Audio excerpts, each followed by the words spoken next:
Religiously, understand the 7 principles of hell. You'll understand the 7 demons within you. You'll understand the whole concept. There's a whole metaphysical concept. We ain't go over that, but it ain't. Hey, what up, everybody? I hope all of y'all is having a blessed and humble morning. Continue to have a blessed and humble day. This y'all shorty Racheal. All right, let me welcome all of y'all to the Writers for Life brings you the Let's Talk About It podcast. All right. So today we're gonna be talking about they gave us chaos and called it freedom. All right. Have y'all ever realized how they packaged pain like it's a gift?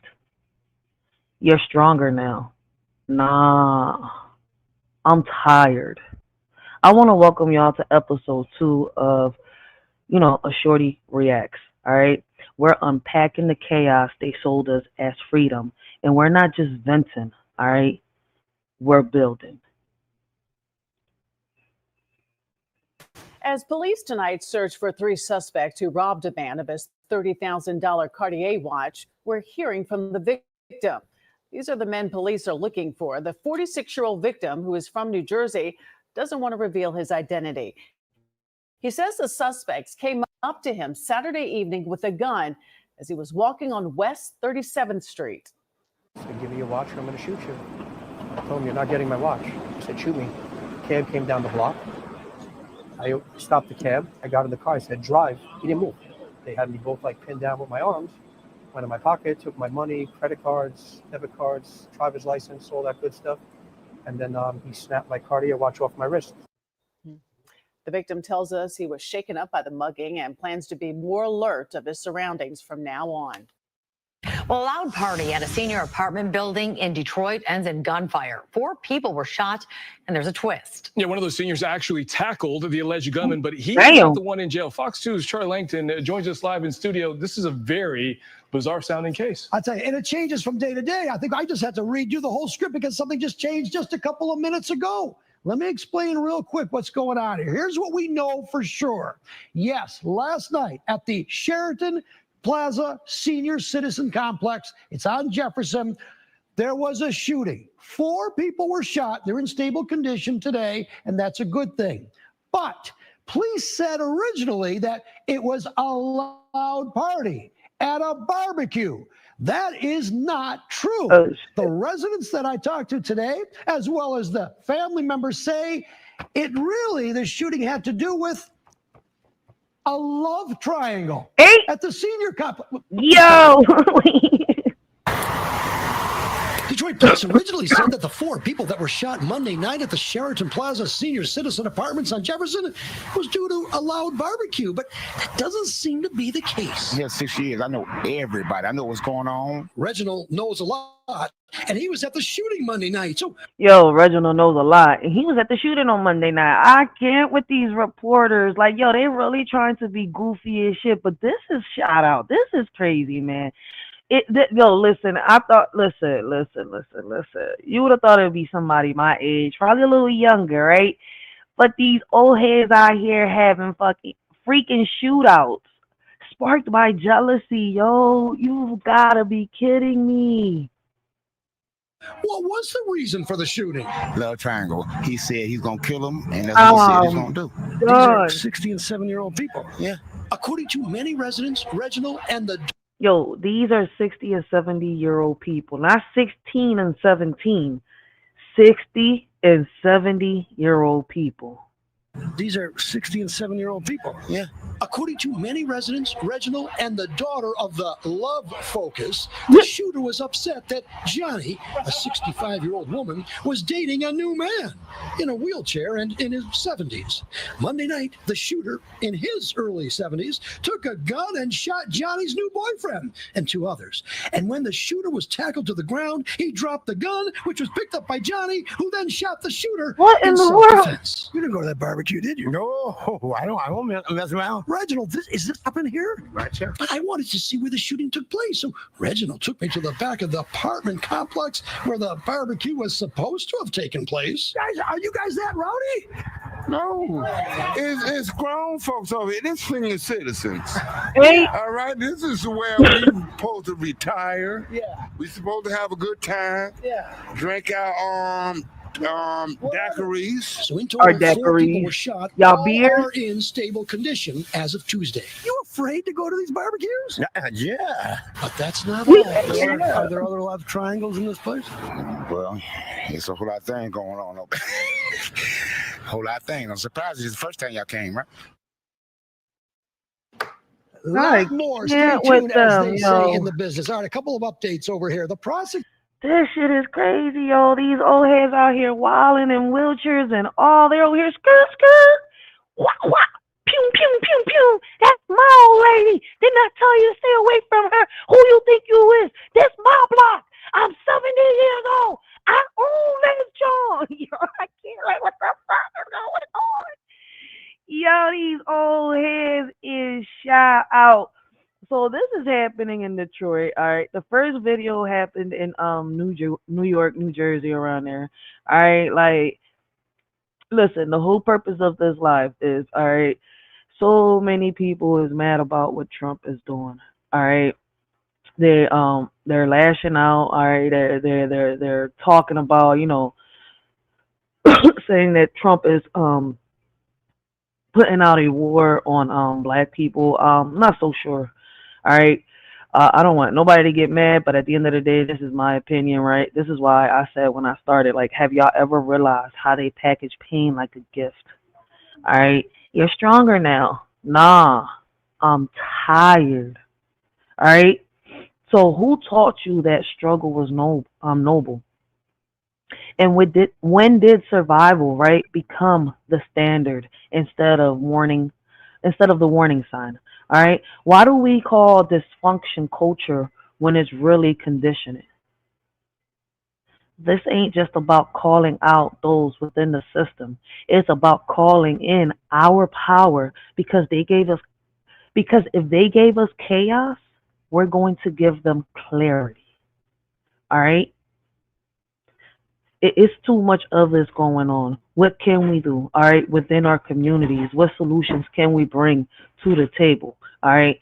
It shouldn't have to take for a president to sit here and bring in, you know, the feds, National Guards, right, to get our cities to get straight, all right?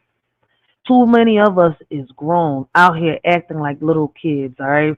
But, you know, we've been talking about the system, breaking the system down, you know, breaking the loopholes down and much more. We've been talking about relationships, 100, 50-50. We've been talking about, you know, parents of them, you know, rearing their kids, backing their kids, all right?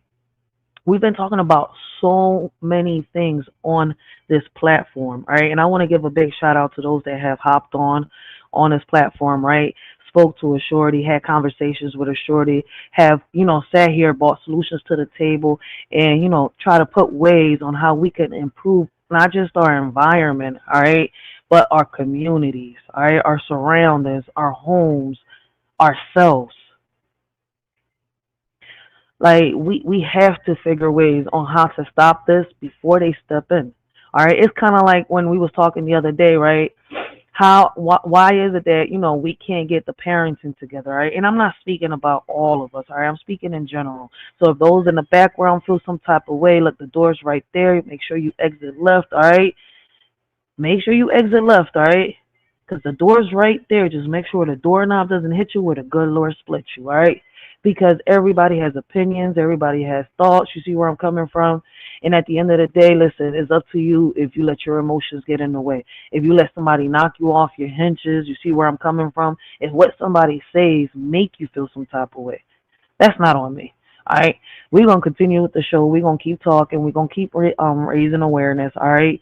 And the show, you're going to keep giving, you know, how can I say, put her poetry out there, right? In form of messages so that people could understand where she's coming from, all right? And I say it like that because people say when you talk, it's like you're giving a message. Well, what I'm saying is coming from the heart, all right? It's something that I got to put out there because it's been in my head for the longest, like, oh, you got to say this. Like, it's so many questions that rise, like, what the hell is we doing as humans, all right, as citizens, as parents, as family members, all right, as partners, as friends, as members of a community. What are we doing? So once again, this ain't just about calling out, all right, those within the system. It's about calling in our power because they gave us, just because, all right, just because, and if they gave us chaos, we're going to give them clarity once again. All right. So let's talk about the setup. Inherited struggle ain't a blessing. All right. Let's talk about what we inherited. Not just trauma, but silence. Not just poverty, but shame. And they told us it was character. All right.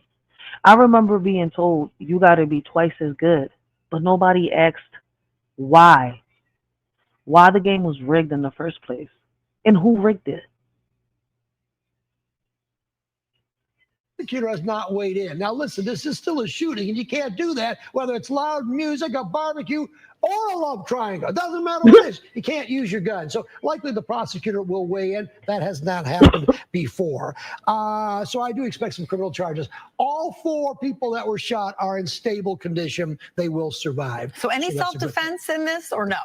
Well, the police say that there is self-defense because of Johnny, the love interest here. I can't. Her ex-boyfriend, because the old it was her shot and wanted to shoot the new boyfriend. Get the freak out of here. Shut the front door. I had to figure that one out. So we'll see what the prosecutor has to say about it, We'll see what the prosecutor has to say. But right now, we had originally, Johnny, the love interest, was taken to jail, but she was released, though. No criminal charges for her. Okay. For now. Oh no, oh no. And y'all wondering who set the blueprint? Oh snap. Yo, Lord has mercy. This ain't the blueprint of joy, all right? And it's crazy we say our ancestors this, our ancestors that. Man, that joy blueprint, man, listen. Live, love, laugh, scream, shout, all right? Then do it again. Like, OMG, yo, wait we talking about people in their 60s, all right? Like, I thought we only seen this shit on social media, and that shit was scripted. Like, you can't tell who's real and who's fake on these social media apps, like on some real shit with the way stuff is going right now. But damn, this social media is spilling right into our neighborhood, Joe. Aldine High School making a big change, and some students and parents not happy about this, and they're now expressing their frustrations. The school saying when classes begin, students must now keep their cell phones in special lockers for the entire school day. I mean, I don't see nothing wrong with that. I mean, what's the problem with, your child having their phone in a locker? At least they have it with them. You see where I'm coming from? If push come to shove, I mean, push come to shove, all they got to do is go grab their phone, make an emergency call. But they shouldn't have their phones distracting them from, doing whatever curriculum is assigned to them during that day. All right. It's too many distractions within these classrooms. All right. So what's crazy is, right, well, I can't even complain because we are getting these cameras within these schools. All right. So these petitions are working. All right. I got my petition. All right. It's a brand new one, guys. All right. Shout out to those that, those 20 people that signed that petition. All right. Let's get some more. All right. These petitions are helping us get cameras within our schools. All right. In each and every one of the classrooms, not just on a hallway, not just in a, principal's office, not just in the main entrance. We're trying to get cameras everywhere. The same way they got cameras in these poles. All right. In every corner. All right. In every block within our communities, we try to get cameras in every school. All right. Before they wouldn't do it, they were making excuses, but now it's happening. Shout out to the parents that have come together, all right, that is making this possible. And for those that were screaming and shouting, oh, you can't do that. That's violating the kids' privacy. That's violating the teacher's privacy. But what about the innocence of the kids that are taken? What about, the stories that are unheard and cannot be proven in front of a judge? You see where I'm coming from? Because of a he say, she say situation. Too many kids in the spectrum, right, or with mental disability, right, that are sitting here and they are the victims, but are looked at as the perpetrators. Let's make it make sense. How is the victim being punished? for being bullied. I mean, I can just keep going, or sexually assaulted. All right. I could just keep going when it comes to the school situation. All right, guys. My petition is down below, is in the description box. All right. Let me see. I see we got some trolls. All right. I see we got some trolls. If y'all type down exclamation school petition, all right, y'all will get the link to the petition that we got to put cameras in each and every one of the schools. Shout out to those that have signed the new petition. I appreciate y'all. All right. And let's continue. I see we got some trolls early in the morning. Brianna Smith joining us live outside school headquarters with reaction and more on the reason for the change, Brianna. Gray, Alney high school leaders say they're continuing their cell phone free policy to create the best learning environments for students, among other things. However, I think that's a this good new idea. strategy is not sitting well with several students and parents. As the new school year quickly approaches, Alney high school leaders introduced a new policy to keep students focused and off their cell phones. Previously, they used Yonder pouches to lock and store the devices. I think the pouch policy is fine as long as the children can get to the phone. However, this week, staff posted this notice on the school's social media pages stating students will have weather-resistant lockers outside where phones are safely secured throughout the day. Locks will cost $1 during the first week of school and then $5 thereafter. Parents who live in Alney. Why are they putting their phones outside? What's wrong with having them inside in a room or in their lockers where they can, get to it? Outside, I don't know. I get what they're saying, but anybody can come and steal that shit. The way the robberies are happening, they're at skyrocket. Ain't no security. They just robbed the whole Brinks truck. Like, come on, let's be real. Like, ain't no security, ain't no officer doing their jobs properly. Outside, I don't give a fuck if they got a lock and key. They could take that whole thing straight from the ground. Are not in favor of this plan. I think that children should have their phone because anything can arise. There's so much going on out here in schools, actually, and the children need to be able to get to their phones. They need to be able to contact their parents. The post also states staff will monitor and lock the storage area, but they will not be responsible for any lost or stolen phones. If anybody breaking the lockers and take the phones outside, you're not responsible. Nope. So then the parent is screwed because we pay for them phones. School leaders mentioned the benefits, saying this will help reduce the financial burden of Yonder pouches and address concerns about them. They also cited research that shows phone restrictions increased academic and behavioral success among students. Parents agree, but believe phones should not be locked away. Kids tend to pull their phone out in class when they should be paying attention. But I guess, the parents just have to talk with their children and let them know that it's for emergency purposes only. Do not pull it out in school. I mean, look, listen, there's a lot of parents out here, right, that have that conversation with their kids. And unfortunately, right, some of their kids don't listen because, you got that peer influence, all right? So, I mean, this is not a bad idea. They should have left the little pouchy thing, or I feel as though, right, like I said, leave it in the locker room. Do not pull your phone out unless it's an emergency. Yeah, I agree with that. Or, I don't know, put like something in the front. You know how when they come in and security is checking you? Well, have a little locker thingy there with, all the students' names. I don't know. And they could store their phone there. And if it's an emergency, they could pull it out. But yeah, I agree. They shouldn't have their phones in classroom at all. That's a big, huge distraction. Something we've been talking about for the longest, right? And we was talking about this before, they started putting cameras into the schools and stuff like that, right? Like a lot of these kids are able to record these incidents that are happening, right? And you're able to use them in front of a judge to, be able to help out these kids when they get in situations that, that end up, how can I say, where they have to serve time. There's too many of these kids that are innocent going behind bars while, the bully is out there walking free, not getting no type of help, right? Not getting no type of punishment, nothing. So I feel, I feel as though that's not a bad idea. It's just the approach they taking outside of the school. You know, if it gets lost or something happens to it, they're not responsible. See, that's where they messing up at. But then you got all these parents out here. Oh, my child gotta have the phone, and no phones in the classrooms at all. Like, why is it so hard? We should be able to control these kids, but you know what it is? You know what it is? A lot of parents are scared, right, to parent the right way because of that law, that bill they had passed when Biden and Kamala was in office, right? Then you got the truancy issues, right? They shit is out of pocket. So listen, they're gonna find one way or another to fucking benefit and profit off of us. It's too much bullshit going on. All right. And a student also created a petition to protect their phones, and it has more than 600 signatures so far. They also plan to have a peaceful protest. We reached out to the school for more information. We're waiting to hear back.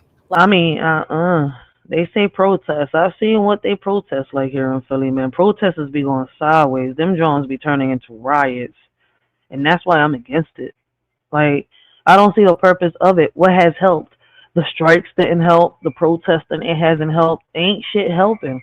What we got to do is start doing shit ourselves, all right? It starts from home, all right? We have to start getting a grip of our kids. Blessings, we got young Riaz in the building. All right, so all this really starts from home. We have to get that, we have to get that grip of our kids. I get that, they passed them bills and them laws, right? Especially with HIPAA. So now, a lot of parents are screwed, right? When it comes to their 13-year-old, taking them to mental health. They don't want to go. They don't got to go. And if you force them as a parent, I've seen some parent get DHS involved. You see where I'm coming from? I've seen some parents get their kids taken. All right. And what's crazy is the parent wasn't even abusing or mistreating the child. They were fucking sitting here, how can I say it, disciplining their child the way they were supposed to, taking things away. It's just that the way the child reacted, you see where I'm coming from? And other people, how can I say, getting in. Oh, you can't be screaming at your child. You can't chastise your child. You can't do this. Is you the fucking parent? Is you going to be there when the child keep fucking up? Is you going to bail this child out of jail? You see my point? There's so much going on. And like I said, we have to get a grip. Get a grip of your household. Get a grip of your kids. You see where I'm coming from? And take charge. Take your freaking power back. And if we have a problem and an issue, right, with these laws and bills that they have passed, as citizens, right, as citizens, as people within our communities, we can come together. See, we haven't learned how to fucking come together and talk and figure this out. What are we going to do so that our hands don't get tied when it comes to our kids? We have to go and aim towards them legislators. Through all these questions that we're aiming at each other, all right, and all this bullshit that we're coming at each other with, go towards them. That's who we need to be telling, talking to, all right, demanding, but people not doing it. All right, a motherfucker prefer to come and say, motherfucker, you did this, you ruined my life. But have you, took a step back and analyzed, did they really ruin your life, or did you let your life get ruined by letting the bullshit around you? How can I say, spread inside of you like a virus? But let's continue with these few little videos, all right? And then I'm going to, say what I got to say. At 11 o'clock, arrests have been made after an armored truck robbery that happened earlier this summer. NBC 10 was on the scene in Port Richmond in June when $2 million was stolen from a Brinks armored truck. NBC 10's Miguel Martinez-Valle just spoke one-on-one with the FBI. He is live now in Center City with some new information in the case. Miguel?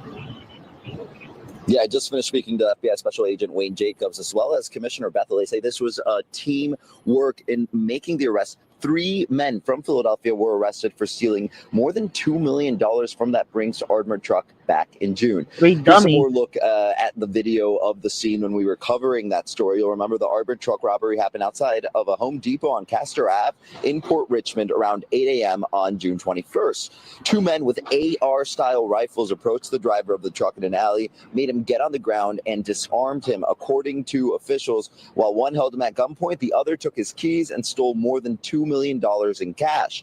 The FBI Violent Crimes Task Force and Philly Police, they worked together investigating the case, looked at video, cell phone records, they talked to witnesses, and arrested 30-year-old Daisha Hughes Murchison, 31-year-old Brian Wallace, and 31-year-old Traveen Jackson. Charged them with robbery, interfering with interstate commerce, and a use of a firearm in furtherance of a violent crime. They're hoping that this arrest prevents other brazen violent acts. It took y'all forever to get these 3 robbers. I was listening when I first saw this video, I was saying like, yo, y'all really attempted to rob a Brinks? Yeah, they did. They thought they got away with it. Because I'm saying him like, there's no way in hell. With all these cameras from the Chinese stores to the corner stores, right, in front of barbershops and shit like that, hair salons.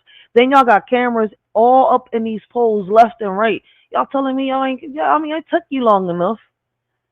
It didn't take them that long because these criminals was messing with their money. But it took them long enough. I'm sitting here like, damn, you see? Out of here. Y'all telling me y'all can't catch these criminals? Yes, y'all can. All this technology, y'all bullshitting us. Like this case, because of the brazenness and because of the harm they put everyone in. It's not the Wild Wild West, right? And he says it's not the Wild Wild West. We deal with a lot of underlying issues, but we really wanted to go after this case, and I mean, we're going to go after the others as well. So there's equally as brazen in some of the activity we just seen recently. Now, officials did tell me that they recovered most of the $2 million that were stolen. They also recovered items that they bought with that money, some cars, some jewelry. So they say basically they are arrested and they got away with nothing. Now, I can't. Yo, these mofos went out on a shopping spree with that $2 million. That's how they got caught so fast. Because they went on a shop. Yo, listen, man, these damn thieves think they smart as shit. Y'all ain't smart, all right? Y'all not smart. They let you get away real quick just so they could see what you would do with the money, and then boom, take it right from you. Y'all was the dumbest ones that went on a shopping spree, right? As soon as y'all stole that money. Y'all, man, y'all, listen. No more Netflix, all right? No more HBO, no more, listen, no more movies in general, all right? Stop watching these TV shows, all right? Listen, even Batman got haunted for being a freaking, how can I say? What are they called?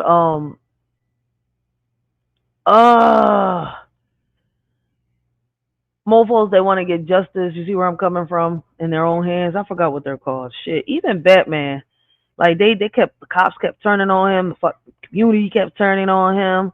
Like, come on, let's be real. Y'all thought y'all was gonna get away with $2 million? Shit. Mofos out here thinking they villains from a movie. Like, yeah, I could do this. Next thing you know, they behind bars. Smooth criminal. Are looking into whether they were involved in any other incidents. But as for the Montgomery County armored robbery from yesterday, the 3 men that were arrested in connection to this Port Richmond one, they were already in custody when that happened. So that investigation continues. I'll send it back to you. I'm Miguel Martinez-Vaz. Yo, that shit was wild. Blessings. Welcome to the live. Let me see. Knight Manoli says 2 million, man. That could have been a house. Yep, that's some real shit. 3-bedroom house. I wonder how they got caught. Probably a snitch that got caught jaywalking. No, man, they went on a shop. Yeah, there you go, vigilante. Yo, that's what they're called. These dummies went on a damn shopping spree. This is a new a new breed of thieves. I'm telling you. Like if they would have had one of them OGs from the day, right, telling them like, hey man, look, listen, stay low. You got away with $2 million. Don't go shopping. Don't pop your head out because then it's gonna be on some pop the weasel type shit. Pop goes the weasel. Like, come on, keep your head low. Don't spend a penny. You see where I'm coming? I would have kept my head low like for 2 or 3 years on some real shit. I would have left the city. I wouldn't have stood in the same city on some real shit. Little by little. Listen, $2 billion. I was able to get this. Mexico, here I come. Fuck it. Y'all can't get me over here. I don't know. Maybe I'm tricked. But listen, man, these have been the dumbest criminals, man, on some smooth criminal type shit. But let's move to the next video, man. Yo, listen.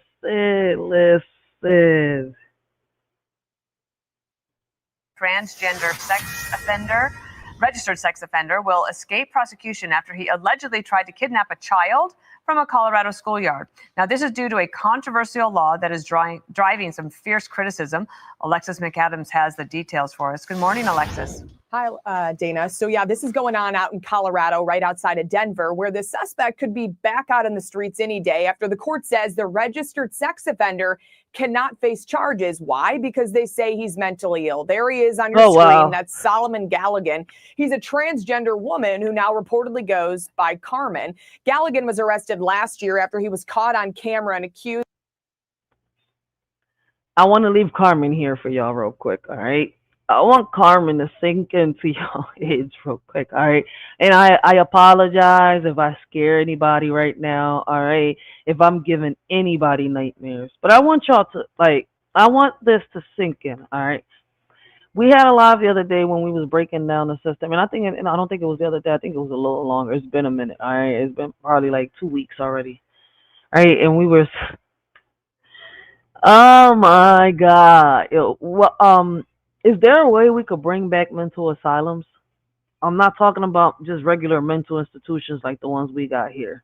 Like, we literally need to bring back mental asylums. We need to come back as communities, as villages, on some real shit. All right? Like, the world is coming to an end. All right? I apologize if anybody closes their eyes and, they think that, what's his name? Babuda, what is it? It's Hunting Your Dreams. I can't say his name right now. Badu, I can say his name. Like, OMG. Like, what in the freaking world is going on, yo? But listen, let's hear what's going on with Carmen and what the prosecutors plan on doing with Carmen. Beetlejuice has come to life, yo. Trying to kidnap a child near an elementary school in Colorado. You can see it there on your screen. This kind of is a freeze shame, it, but here though. he comes running by. The kids are running away, screaming for help. As investigators say, Galligan was able to grab one kid before he slipped away. The family of one of the children who was targeted, Dana, is demanding justice to stop this from happening again. How? How do we stop this from happening again? First of all, people don't even, go to these legislators and ask the right questions. You see where I'm coming from? And what's crazy is we should be supporting each other, helping each other, but we're not. We're coming at each other. This is happening because of the division that we let happen. We let this happen. You see where I'm coming from? And it's time for us to get a grip and do something. All right? Not panic. You see where I'm coming from? You can't panic. But we have to get to the root of the problem. And I feel as though that we need to fund the right places. You see where we're not doing that. Are we going to let the government step in and let the guards take over, the feds take over, all this shit take over? This is about you and me. You see where I'm coming from? So what are we going to do about, our communities, about our families? Because ain't no Sky Daddy coming down to save us, all right? Superman ain't real. Batman ain't real, all right? So, what's up? What we doing? And I want to be a community advocate, not only for what happened to my son and his friends, but also for the community at large, because things like this affect us all in the community. So according to local reports, this was not the transgender suspect's first arrest. The 33-year-old's family I'm says dead. to reporters that Galligan's been in and out of jail so many times for more than a decade. And even with a history of serious offenses like assault, the law in Colorado says the case has to be dismissed if the person is, quote, non-restorable. But the assistant district attorney himself says that law has to be updated. And it does. I keep trying to tell everybody, we're aiming at the wrong people. We're coming at each other. We're unaliving each other. We keep saying the white man, is the only one with hate in their heart. But when you look at yourself in the mirror, do you like the person staring back at you? You see where I'm coming from? Like, what is we given? You know what it is? We was taught how to share everything except for the pain. So let me ask y'all this. What did your family normalize that you now question? What generational curse are you actively breaking? And what lie did you inherit that you refuse to pass down? All right? We need to start family truth-telling sessions, all right, when it comes to our families. Like, build legacy journals. Write what you want your descendants to know. All right, create healing rituals rooted in your culture. All right, because we have forgotten the blueprint, and it's time to set a new blueprint based on what our ancestors left behind. All right, because they left the blueprint. We know what it is. We have just forgotten it. All right. They said what don't kill you makes you stronger, but I'm starting to think that trauma just got good PR stunts on some real shit. Ultimately, it begins with legislative change. If we are going to allow a case to be dismissed under the criminal statutes, then we need to have stronger civil commitment. So according to reports, this is the fourth time Damn.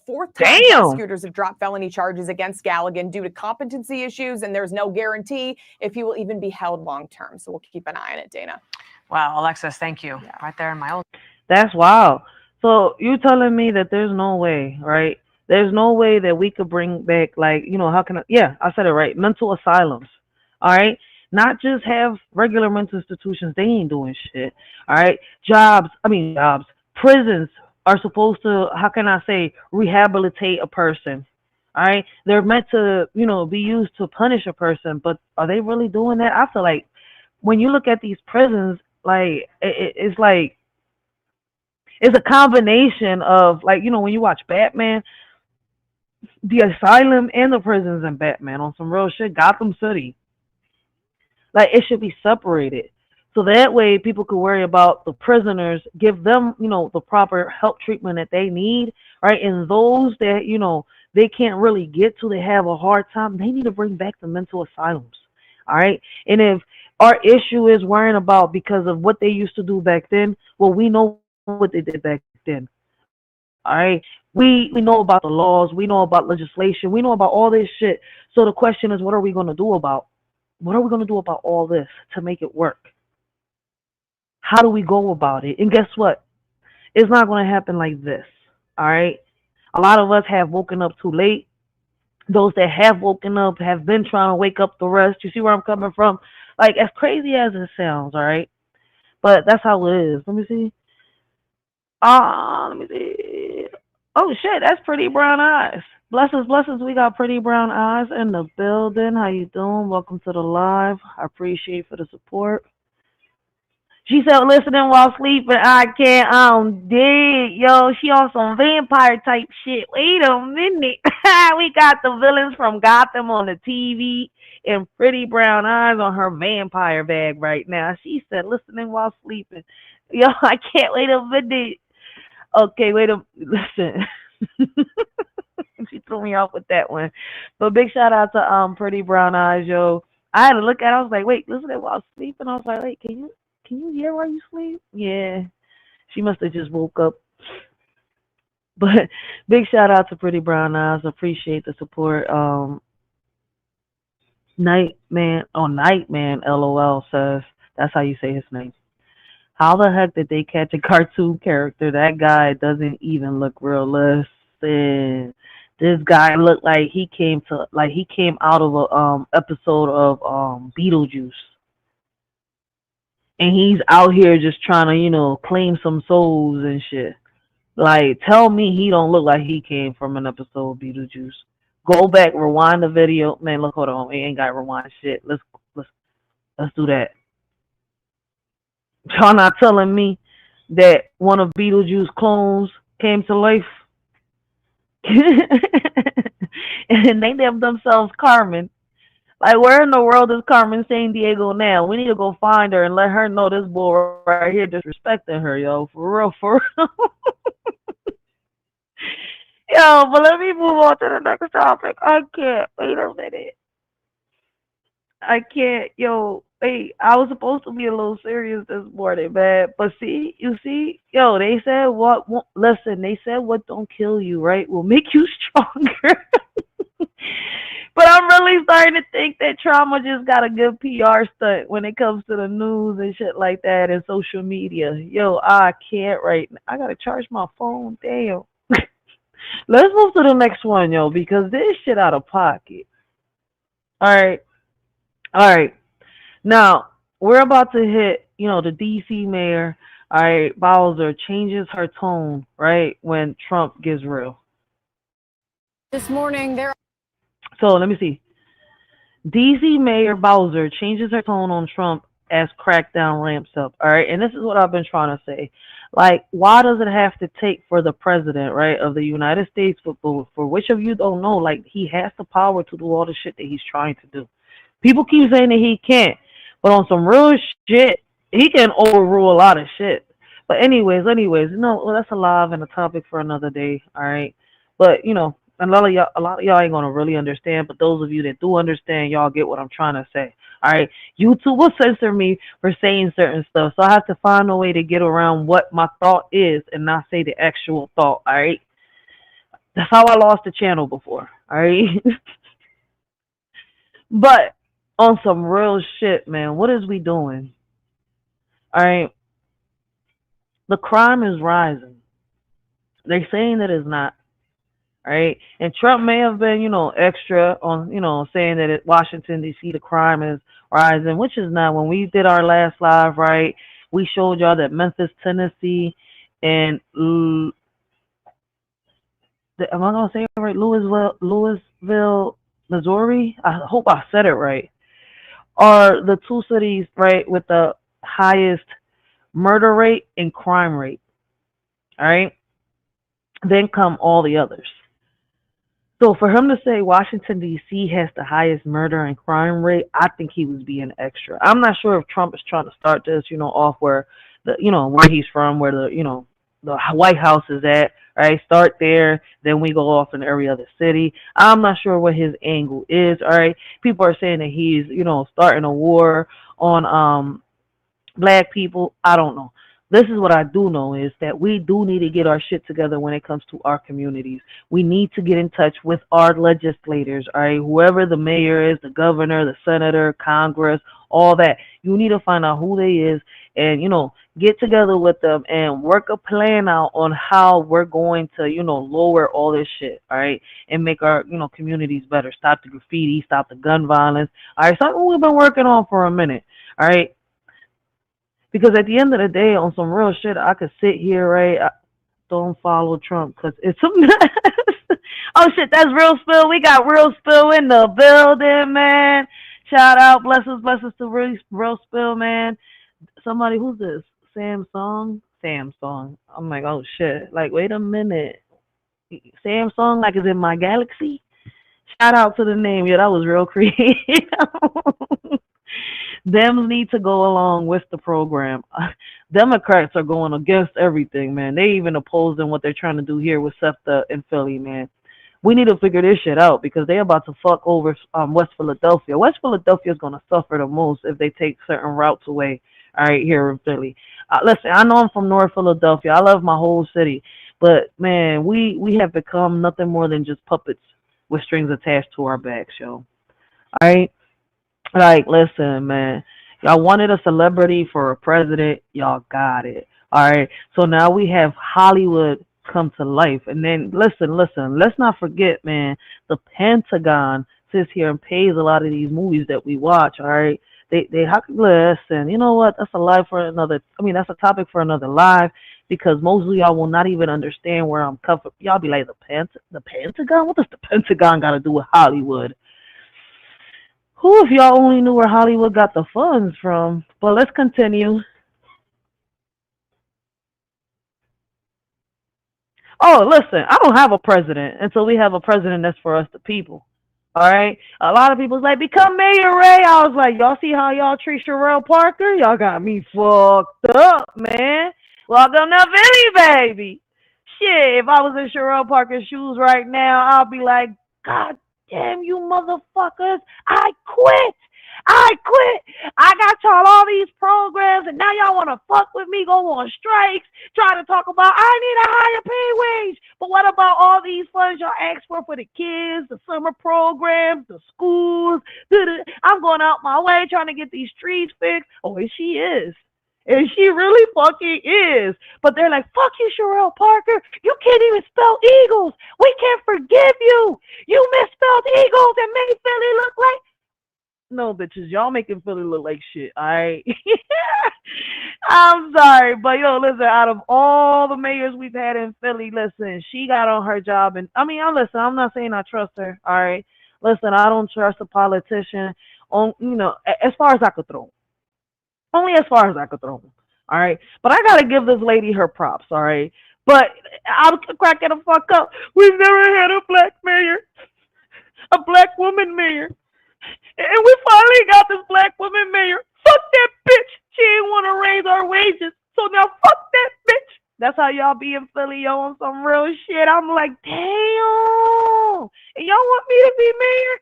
I swear to God, if I was mayor, you would hear these motherfuckers talk about, why that dyke on TV? I can't tell if she a man or a woman. What is she? You hear her voice? Oh, it's a fucked up chick. She's so robotic. She's so animated. I can't stand her tone. Why the fuck is she mayor? Who made her president? Like, what? Damn, I skipped a notch, right? I went a little bit up in the hierarchy, didn't I? I said president. Damn.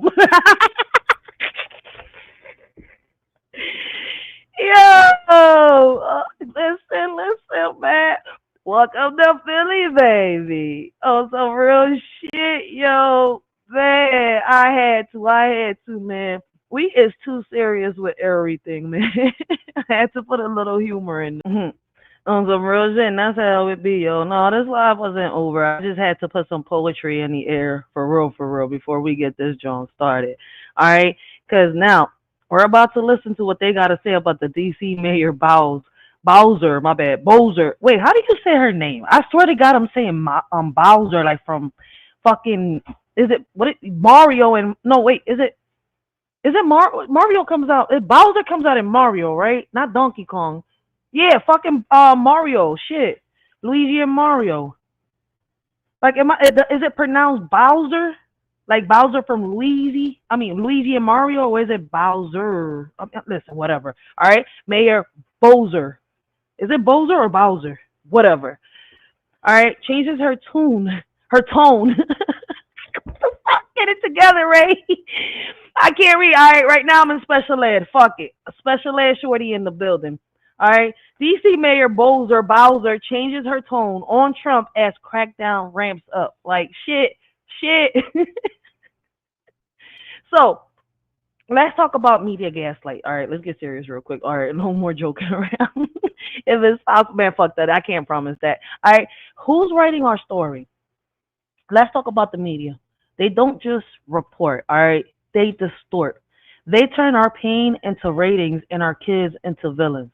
You ever notice how they say black teen before they say honor student? Like the melanin cancels out the merit. Come on, let's be real. So let's watch this and let's pay attention to this. All right. What are we going to do to improve our communities, the communities that we live in, so that the feds, National Guards, don't have to step in? All right, because I could be honest on some real shit. I could sit here, I could rap. I could, sit here and do a comedy skit. I could do so many things. But instead, I try to come to the round table, all right, and have conversations, not with y'all, but within my community too. Sometimes I do lives that are called, hood conversations, or, we outside, we live, and we just talk and vibe and, about everything that's going on around us. And while we're talking, right, we're not just storytelling. We're trying to bring solutions to the table on how we can improve. All right. These lives are not meant to bash or bring anybody down, but it's for us to have these conversations that do matter. All right. To bring solutions to the table so that we can find ways to improve. All right. Everything around us. A better you, a better me, a better me, a better you. All right. A better us, a better world, a better world, a better us. All right, it starts with us. The answers that we're seeking lie within us. But we're too busy waiting for a sky daddy to drop from the sky to come and rescue us. It don't work like that. They don't talk about us, only when there's a crime. Would you believe me if I was to tell you that in this world, with or without money, we're all rich, even the poor? The problem is those that say that I'm reaching out to give a hand and stay they leeching hands is itching, ready to see you missing. Well, I think I went to write. Something inside me told me I can freestyle or I can rap. I can go with a rhythm that can make you dance. Tell you what I see on a daily, tell you everything's okay just to avoid dilemma. Or I can simply bring you something positive to the table and warn you of the ongoing problems that we're having. Instead, I have to reach out to my conscience once again as I watch the crime and the violence rise and the kids lose their innocence. Now the concept of forming a home day by day loses its essence. They don't want to hear that. I can't keep my arms crossed in front of the system. If I don't do something, I'm also part of the problem. As guilty as the one that pulls the trigger, like the person in the crowd that hits the record button on their phone to expose a lie instead of the truth for clout. They need 1,000 views. The government doesn't have a solution. The problem started when we took God out the equation. The problem ain't us celebrating. The problem is that we're a nation divided when we should be a nation united and praying. It's how we live today. When problems occur, we come up with a meaning. Laugh a little, move on with no care in the world, as if it ain't even a thing in this world. If it's like this today, I don't want to see the future. Because nowadays, they'll make a meme out of a person that can't even see the day of light no more. What makes you think they care? They can't even break bread at the table. I don't know how you want to be rappers and lyricists can go on with life, living on an illusion of nothing good to write. Talking about killing someone, selling drugs with pride, until the scripts are flipped and it's someone you love dies. Right? This ain't solved by activating the National Guards and going behind bars. This is deep. This is me and you. And they say as time pass by, we'll heal everything. Shit, you wear these scars. I seen time flash by and never felt everything. You get me on standby, ready to kill everything. Alone in the mirror, looking at myself, say, girl, you're everything. You don't need for anything, shorty. So unless you walk a mile in my shoes, don't say anything. Just take a minute and listen so you can consume everything. Me and you are not the same, so make sure you look both ways when you cross me, and that's on everything. That's some real shit, man. Me and you not the same, so make sure that, you look both ways when you cross that street, all right? It's not always a one-way street. But big shout out to Real Spill, man. She became a member. All right, Riders for Life, baby. Well, big shout out to Real Spill, yo. Appreciate that, man. Like, let me see what poem I got here, man. This goes better with what we're talking about right here. This is America, land of the free, where you gotta pay for water, even the air you breathe. Y'all screaming Black Lives Matter, turn around and watch our kids die and cry and ask why. They gotta fly high. Now we gotta be strong enough to storm the weather. Y'all weak, y'all fold under pressure. Now y'all went and lost your treasure. Oh my, look at the oppressor, dressed as a professor, calls himself a hitman, missed his target and got banned. Now he's tomorrow's trend, all for a brand. Don't act surprised. Y'all can stand. Y'all knew the plan. Y'all know that friend with that itchy hand, ready to see you go missing? Damn, what a scam. The whole time they was listening. They was just a part of the plan. Got us on a mission, on go mode, and ready to rant. That's some real shit, man. Y'all know that friend. That friend with that itchy hand. They was already a part of the fucking... So... Appreciate Real Spill for becoming a member, yo, guys. Y'all could become members. There are so many ways that y'all can support the channel, all right? Y'all can smash that like button if y'all are enjoying the stream, all right? Listen, man, I got to lose some weight. The more and more I look at me, you know what, baby daddy, you cannot keep spoiling me. It's time for me to go back on a, water diet, I think, or something. I don't like this. I see a little turkey growing. Oh, no, I got to go back on a diet. Oh, no, no, no, no. Hell no. I peeped already my muffin on my stomach. What's wrong, baby? You want some of this? Like, I already peeped my little muffin, yo. But anyways, back on topic, guys. Y'all got, if y'all hit exclamation writer's Instagram down below, y'all will get my Instagram. All right, y'all can hit me up there.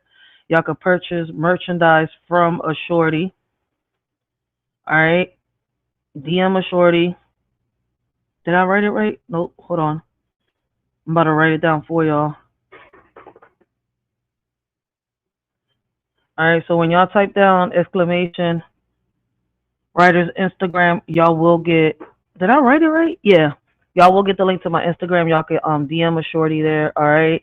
There's ways to support the channel like Real Spill just did. She became a member. I appreciate Real Spill. All right.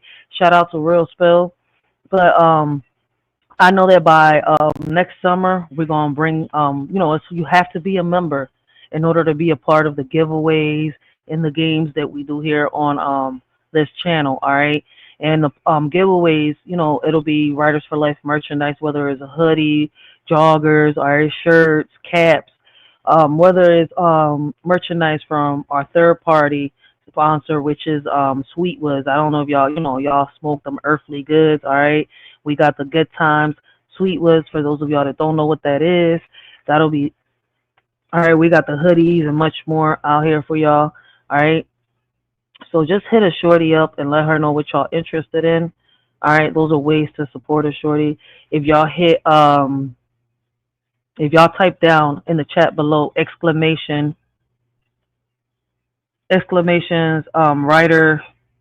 writer's poetry, I think it is. Let me see. Poetry, it will give you a link to my book. All right. I have a self-published book on Amazon. All right, I'm working on my second one, and I know my second one's going to be better than my first one. That was my first book. All right, I just want the second book to look a little nicer, all right, for people when they're reading it. You see where I'm coming from? So I'm working on the second one while I'm working on a book that speaks on how a shorty overcame, her obstacles, the story of my life. You see where I'm coming from? And much more. So I am working on that book. I'm also working on how I helped my son, right, when it comes to the school system. So there's 2 books I'm working on, and I think I'm going to publish my son's book before I publish my book, all right, on how you can help your child overcome, right, the mofos that are running the school system, all right? Don't be scared of the school union, all right? Speak up for your child. Fight for your child. I do have a petition down below. If y'all type in the link, if y'all type in the chat down below, exclamation, school petition, y'all will get the link to the petition that I have roaming around, all right? It's a brand new petition that I have started again, all right? And shout out to the ones that, to the 20 people. I think, I'm not sure if it's more than 20 already. I got to check it again. All right. They have signed that petition. I appreciate y'all for helping us, us parents that are trying to get these cameras in the schools. All right. But like I said before, all right, if y'all DM a shorty, all right, we could talk about how y'all can get book bags, with Writers for Life original logo up, as y'all can see on the screen. All right. We got our hoodies with the original logo. All right. That's the first hoodie I made, first hoodie I wore, first hoodie I rocked. All right. Well, I didn't make it. It was made for me by a third party. All right. I actually made my own shirt. That is what I made. I made that personally. I made my own cap, my own shirts. All right. So hit a shorty up. All right. Because I do write my poetry on shirts. I write our own quotes, our own slogans. We do got shirts and pants and all that go together, right? Joggers, all right?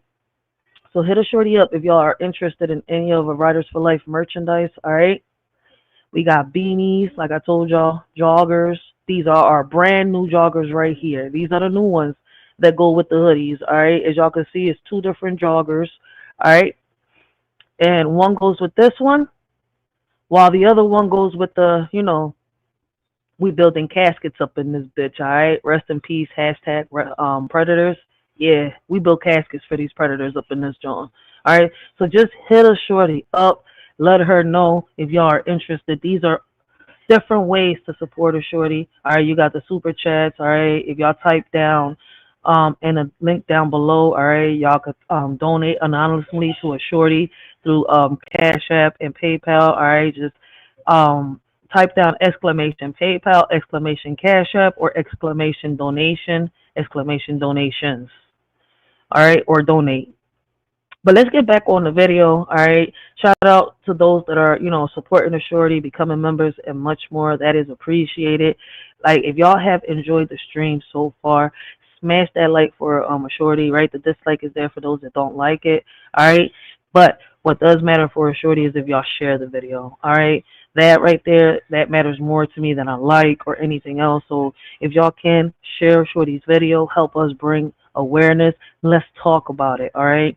And, you know, listen, I know that I ask a lot of mind-provoking questions that, you know, lead to solutions, right? Because we need those solutions at the table, all right? We need these conversations had, because what we're talking about and the questions I'm asking are, all right, how can I say, should be aimed, need to be aimed towards the legislators, all right, guys? So let's get this video started. And let's talk about it. For those that, you know, catch the replay, man, leave your comments down below. Let a shorty know what your input is, your opinion, all right? And let's get, you know, let's get the discussion started once again. But yeah, like I said, all right, before we play the video, all right, let's talk about the media. They don't just report, all right? They distort. They turn our pain into ratings, and our kids. Why would you do that, little mamas? Can you please sit down? I apologize, guys. All right. Like, have y'all ever noticed how they say, once again, black teen before they say honor student? Like, the melanin cancels out the merit. Let's be real. All right. So before I play the damn fly they let in. Why did they open the doors? One little fly, and I just want to. Ugh. It's bugging me. I apologize. All right, before we get the video started, all right, what was the last headline that made you mad? Out of all the headlines that y'all watched on TV, all right, what was the last headline that made you mad?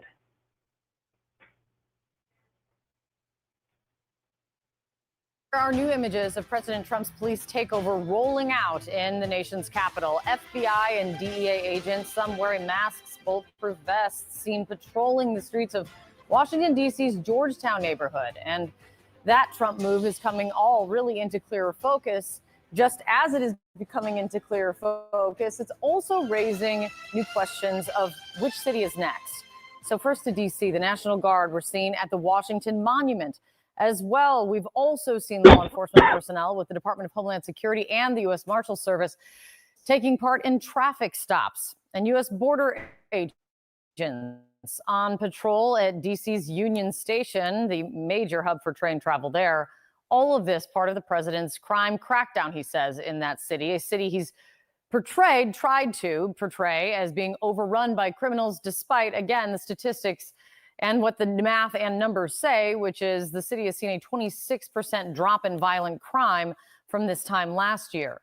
With hundreds of federal law enforcement now on the streets of D.C., the FBI says 23 arrests were made overnight. And according to the FBI director, FBI agents were involved in nearly half of those arrests. CNN's Elena Treen is at the White House for us this morning, and a very different day it is this morning. What are you hearing today?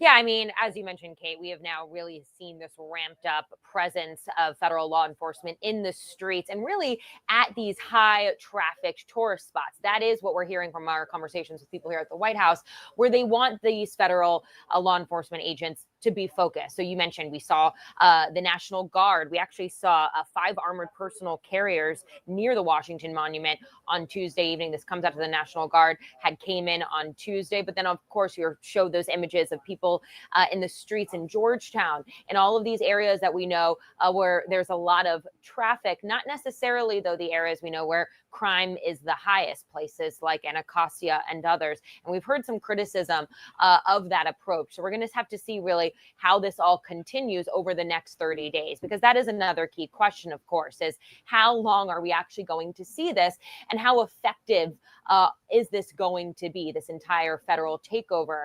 We know that the president has until mid-September after that point. The White House has said that they are going to reevaluate what this process looks like. And of course, after that as well, he would need congressional approval to move forward. But a key thing that they're going to be analyzing as well throughout that time period, again, is how successful is this? Because the key question is whether or not this is actually going to end up being a model for some of these other cities we know that the president has mentioned, places like Baltimore, where we did hear the governor of Maryland say that he believes that this move is not necessarily, it's dangerous and it could lead to problems, but also cities like Los Angeles, Chicago, all of that's still unclear as we watch how this ends up playing out over the next couple of weeks.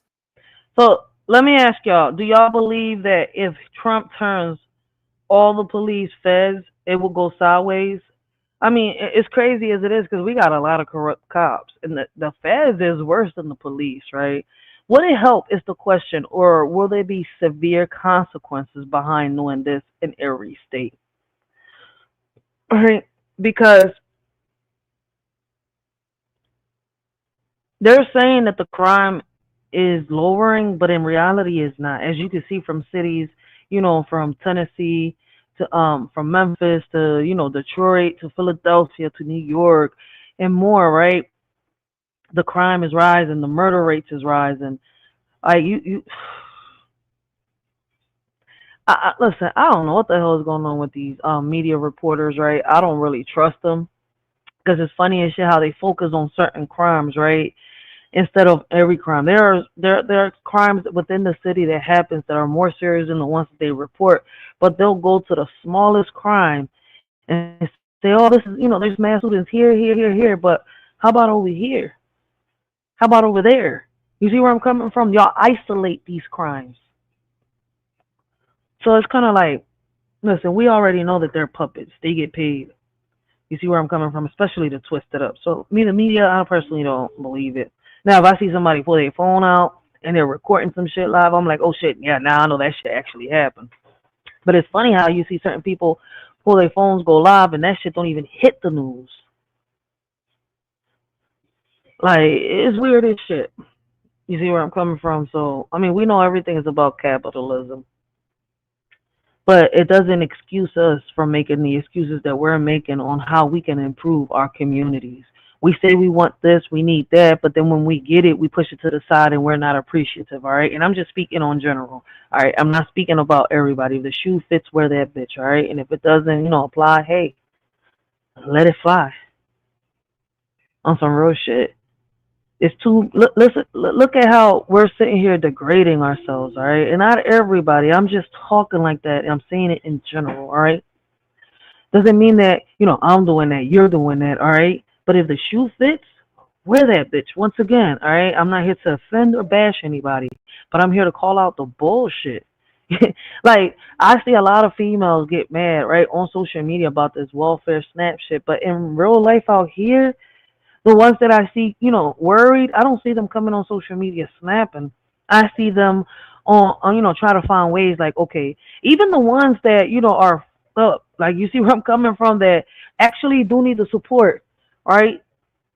And they're like, damn, if they take this away from me, I have to figure out how I'm going to, get some money into the house, how I'm going to put food on the table, right?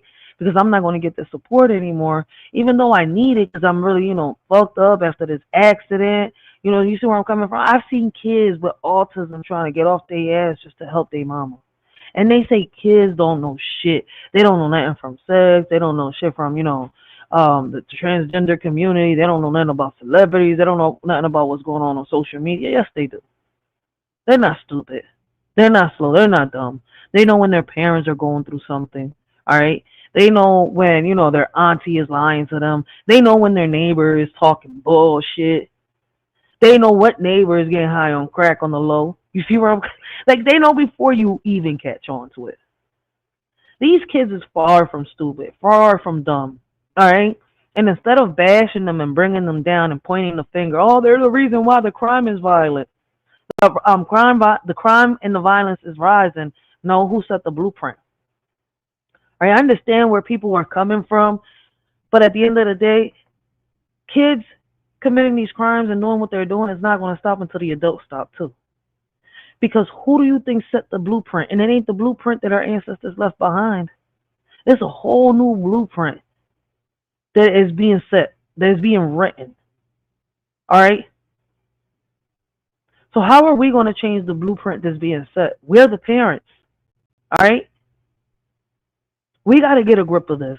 How do we get to these legislators and get them to change these laws that they put to tie the parents' hands? Because it's crazy as shit, right? Oh, you got to get your 13-year-old under control. What if their 13-year-old at home is not being bad and they're just caught up in the, bullshit out here like it's happened in so many cases? Because remember, when they tried that shit with the truancy, right? When Kamala and Biden tried that shit with the truancy, they were locking up parents, right? They were putting away parents of kids that were in hospitals. Some with cancer, real bad diabetes, and stuff like that. Like, as crazy as it sounds, right? Just because a child is caught up in that moment doesn't mean that the parent is bad and they're all the way bad. You see where I'm coming? Like, as crazy as it sounds, and no, I'm not defending these kids, is that we have to find a different way. All right? Because not every parent should go behind bars because this child was over here with this one running around making them up, but the parent was either in a hospital or working at that moment. So do we blame the person that was supposed to be watching them?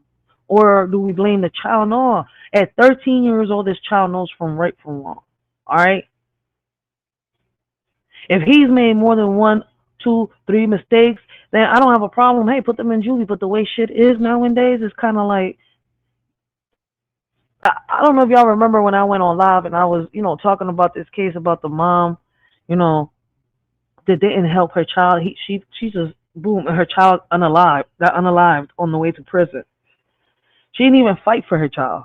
But that's why I was like, you could tell which one are the neglectful parents. But it's crazy as shit, like I say. Today we live in a society, in an era, right, where a parent sits here and tries to perp walk their child and teach them a lesson like, oh, this could happen, right? DHS gets called.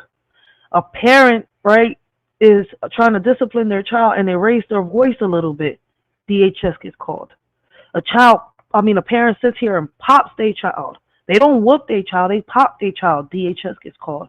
Meanwhile, the parent is neglecting the child. The parent is abusing the child. The parent that doesn't give a fuck about the child, that sends the child to school with no school supplies, with no clothes, no nothing, all raggedy, fucked up. That parent, it takes a while for them to call child services on that parent. You see where I'm coming from? And by then, it's already too late. That child's already a menace to society. You see where I'm coming from? Or is already in the casket. And we're saying the system failed the child, the parents failed the child. And you know what's crazy? The parent fails first, then the system. That's true. But we're not going to sit here and say all these parents need to get locked up when it's not even the case. That shouldn't even be like that. What are we going to do to get more programs funded within our communities to get our boys off these streets? Because we do got some programs to get our girls occupied, from Girl Scouts and much more. All right? But our boys, we don't really got a lot out there for our boys. We really don't. And a lot of them turn more to these streets, slinging, what the fuck they sling. And then boom, we got, more body count. Some of them don't want to be out here fucking selling drugs. Some of them don't want to be a part of gangs. But what do they turn to? How many programs do y'all think they have taken away within the years? How many cities do y'all think is in debt? And we don't even ask, why is we in debt? How are we in debt? We know the answer. But y'all too scared to talk about it. So let's continue.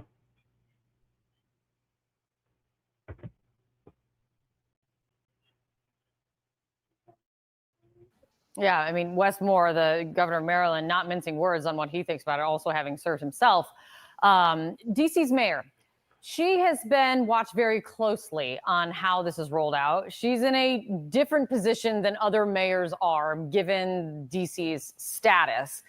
A lot of talk about how diplomatic and careful she had been in talking about this move by the president and the administration. Seems to be shifting a bit, though. I think that's exactly right. She's been treading very carefully.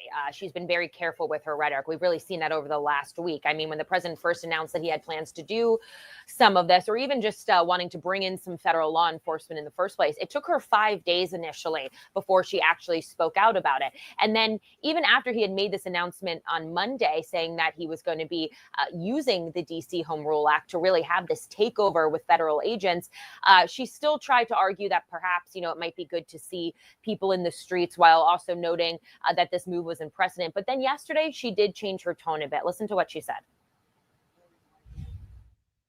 We all need to do what we can in our space, in our lane, to protect our city and get to the other side of this guy and make sure we elect the Democratic House so that we have a backstop to this authoritarian push. So you heard her saying, See, that's the crazy part. How do you vote Democrat when all the Democrats have gone too far left? Backstop to this authoritarian push, which he's arguing that the president has been doing here, and also saying that they need to have a change in Congress to make sure that this could potentially be prevented in the future. All to say, very different language than we've heard in recent days, Kate. A market shift, that's for sure. All right, Elena, great to see you. Thanks for starting us off. Joining me now in the group chat, Garrett Graff returns. He's a journalist and historian. Lulu Garcia-Navarro, CNN contributor and New York Times journalist, and Doug High, Republican strategist. Good morning to you all. Good morning. Doug, I'm going to start with you because I'm sure your group chats are lit with all the winning that is happening. What the fuck? But it is very much, as you could hear from the response, hitting a nerve. So what do you think of how the president has approached this? Well, first, it's a very different tone that we're hearing from Mayor Bowser today and yesterday than we did just a couple of days earlier. She is one of the smartest operators in Washington, D.C., in how she's been trying to navigate these waters with Donald Trump, given the role that the federal government has with D.C., not just over the past week, but over the past several months. Clearly, Donald Trump feels, though, that this issue of crime, and I think Republicans writ large, it's terra firma for them. Whenever they can talk about being tough on crime, they're really where they want to be. And D.C. is ripe for these issues. Obviously, the Capitol Mall, the National Mall is a safe place. Nobody really gets in any trouble there. I mean, not obvious from the imagery, but yeah, now it is. But if you walk in the mall, whether it's today or 2 weeks ago, you feel safe. You go in different neighborhoods and you start to feel less safe very quickly. 3 blocks from here is Union Station, where I unfortunately encountered a girl brawl at the metro stop just 2 weeks ago. And the things that I see at Union Station and smell at Union Station every day, every week are troubling. And it's one of those things that allows Donald Trump to send this signal that he can. The thing I would say, while I don't like Donald Trump always finding something to declare an emergency that, by the way, always increases his powers, what a shock. If you want to solve this, one of the fastest things you can do is appoint judges, because the backlog that we have on prosecutions I want to bring in the others here because you're bringing up a good point that this is about two things at once. How does crime exist? How bad is it? One question. What should you do about it? What's legal or just, et cetera, is another question. And I think Democrats are struggling answering. I think that's true. I also think this tells us a lot about the dynamics inside the Trump administration, which is this is an incredible misuse of federal resources in terms of the deployment of having, FBI agents, DEA agents, Border Patrol agents walking beats in the city, which is something they're not trained to do. They don't have the equipment to do. They don't even have the legal powers to do. I mean, one of the things is a lot of these federal agents don't actually have the powers to do the things that the Metropolitan Police does here.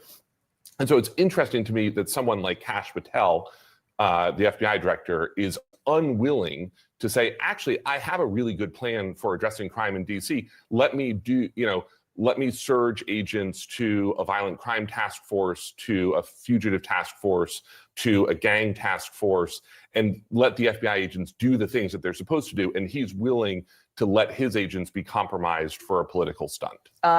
Joe, this shit is wild. Like, why is Trump's crackdown happening despite a reported drop in violent crime? And what does that say about the real agenda behind federalized policing? How do we separate genuine public safety efforts from political theater? And what role should local leaders play in calling that out? What happens when the mayor's public messaging tries to balance diplomacy, right, with resistance? Does it dilute the urgency or deepen the strategy? All right. Can increased law enforcement, right? Can increased law enforcement presence ever be positive? Like, if it's imposed without community consent or oversight, like, is there a way for all this to be happening? Like, what are we doing that we need to fix as communities? Like, we got the answers. What are we doing that, like, how? This question is to the leaders, right, of the communities.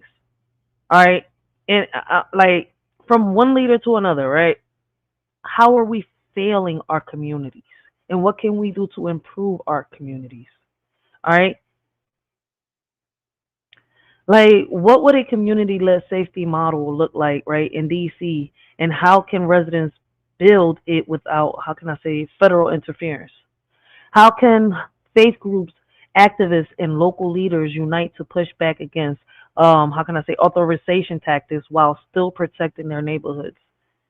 What concrete steps can residents take to demand statehood, not just as a symbolic gesture, but as a structural solution to federal outreach? I'm not sure if it's Bowser or Bowser, all right? But either way, right, if Bowser is asking the community to jump in, what tools, platforms, and protections do they need to do so effectively and safely? All right. And I just want, I want y'all to sit with them questions, all right? Leave y'all comments down below and let's get the discussion started. All right, because this isn't just for Washington, D.C., it's for other states, other cities too.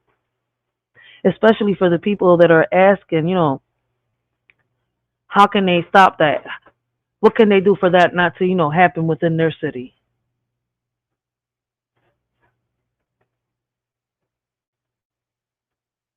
I want to say that the police chief is tried to clarify the issue of just chain of command, who's in charge if you get, arrested in the district. Here they are answering that. Are you answering to Terry Cole? I answer to the mayor. I answer to Mayor Muriel Bowser. And let me just say this: let us not have any controversy with that, okay? Because I know people want to build upon and create division. We're here to work together with our federal partners, and that's what we're going to do. We live in the dumbest timeline to say.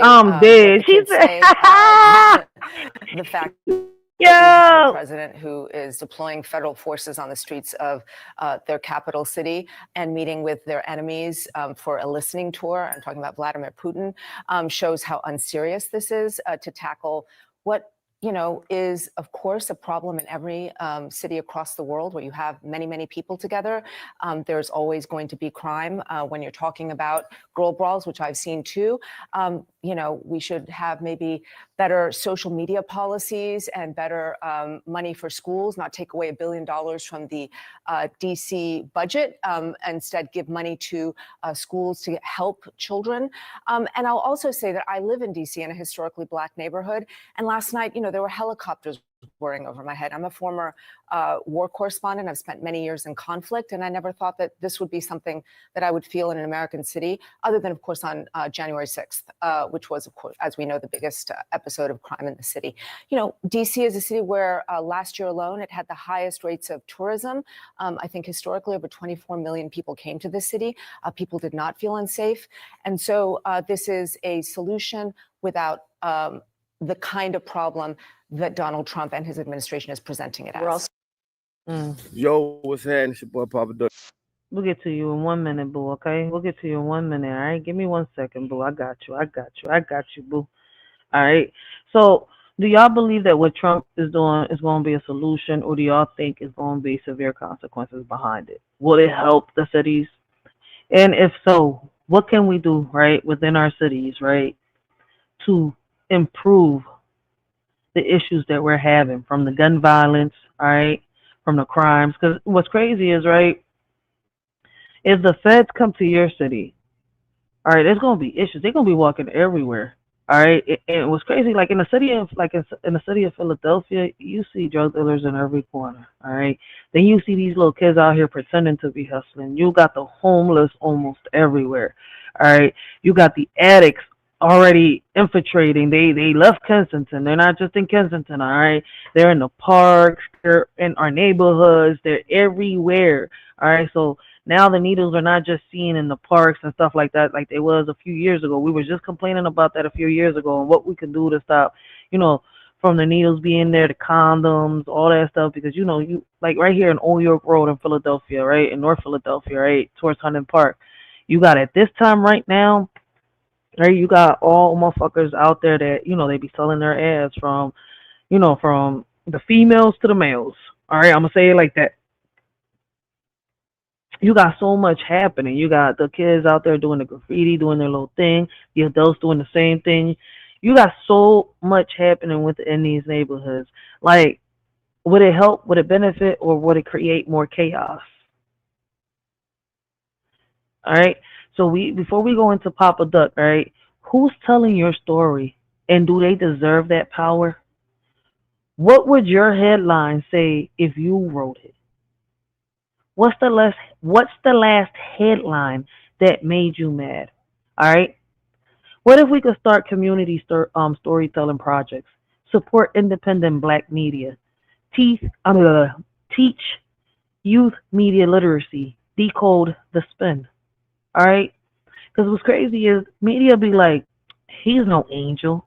Meanwhile, Chad got a podcast and a scholarship for resilience.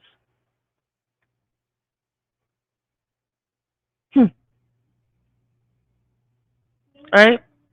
It's funny as shit. They'll call Chad by his name, but the child that got an honor, how can I say a scholarship and honor rolls, they'll call him Black Teen if he hits the news. All right. So let's talk about the economic traps. The hustle ain't holy. Let's talk money or the illusion of it, because poverty ain't just a condition. All right, it's a strategy. I saw a post that said, if you're broke, it's your fault. And I was like, so the system is just a suggestion? And I don't mean by the system, I'm talking about the people running it. But what's crazy is, right, shout out to the Word, because he broke this down one day, and I can't remember, right, when was it? But one thing I can sit here and tell you is, right, he said that you could actually benefit from the system, right, if you know how to, and if you use it to your advantage. The question y'all should be asking yourself is, right, how can the system benefit? What are your skills? What are you good at? You see where I'm coming from? Like, we've sat here and, like I said before, let them turn our pain, right, into money. And we're letting them do it right in front of our faces. We complain about it. We make excuses about it, right? Oh, I can't do this because such thing and such thing. Oh, I'm not capable of doing this because such thing and such thing. Oh, my child has a disability. They have autism, so they can't do this. Lady, please, man. They'll grow up, have kids, have good jobs, become doctors, maybe lawyers. Because they're autistic doesn't mean that they can't do things. Let's be real. That's why I raised my son differently. And because of me doing that, I had a lot of haters. Oh, it's not possible for you to do this. Oh, you gotta let them. No, because then my child's gonna run me. And that's the issue that a lot of y'all parents are having. Y'all letting y'all kids run y'all. Your child should not be running you. Like, What financial lie did you grow up believing? All right, like what's crazy is right. I didn't grow. They didn't lie to me when they came to careers, businesses, and none of that. Right. Like my grandpa used to always tell me that if I believe it, I can achieve it. You see where I'm coming from? Like at the end of the day, if I put my mind to it, I could do it. Right. So I believe that anything I could do, I could actually accomplish it. I just made some fucked up decisions, some messed up decisions. Like I took I took the route that I shouldn't have took because I was listening to the people that wanted me stuck with them. All right. So we all make mistakes. Do I regret them? At one point I did, not no more because it's crazy as shit. Right. Those mistakes that I made me the person that I am today. So at the end of the day, like, it's like I look at it now, like, how much money I had in my hands and I let it slide doing dumb shit, listening to people. So what's the one hustle that drained you more than it paid you? How do we build wealth that feels like freedom, not just a flex? And I feel as though we need to teach, how can I say, corporative economics, right? Group ownership, shared resources. All right. We need to build financial literacy rooted in survival and strategy. Create community funds for emergencies and dreams. All right. We listen, a lot of these females, right, and a lot of these men are it's crazy and it's fucked up to say a lot of them are parents too, right? And a lot of them prefer to sit here and spend $200, $300, $400, $500 on a weekend, right? Whether it's on a concert or, on a hookah night or, on some Don Julio, some Tito's, some Hennessy. You see where I'm coming from? And some pot and crab legs, partying, than to sit here and, how can I say, invest. But then they want to complain, oh, I don't got this, I need the welfare. No, you don't. No, you don't. Because once once you're in the welfare, right, with the SSI and all that, listen, you belong to them. So we need to find ways on how, like, shout out to the Word, shout out to Gary, shout out to Papa Doug, shout out to all these people that teach their kids generational welfare. All right, those that are trying to leave a legacy behind. Because a lot of us is trying to do that. What's crazy is we get hated on for that.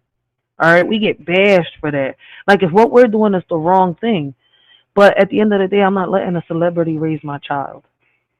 I'm not letting a woman that failed her child sit here and tell me what to do on raising my child when it comes to my child. You see where I'm coming from? A lot of these women can't even handle their kids. All right, can't even discipline their kids, can't chastise their kids. All right, their kids run them.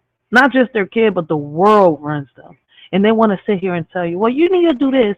That's bad parenting. Like, bitch, please. That's why your child is in the casket or behind bars while mine is right here. I don't give a fuck about no law. This is my child. I push this baby out. This child is going to listen to what the fuck I got to say. All right? Just because I made a mistake in the past, all right, and it may have worked or may not have worked for me, doesn't mean that I got to sit here and pass it down to my child. I learned from that mistake. So I'm going to find a way to teach my child not to make that mistake without running my child, without bashing my child, without embarrassing my child. We need to figure these things out as parents because a manual wasn't given to us, but that doesn't mean that I want a judge to step in, right, and be my, how can I say, child's daddy or be my daddy. You see where I'm like, let's make it make sense. So how do we build wealth that feels like freedom, not just a flex?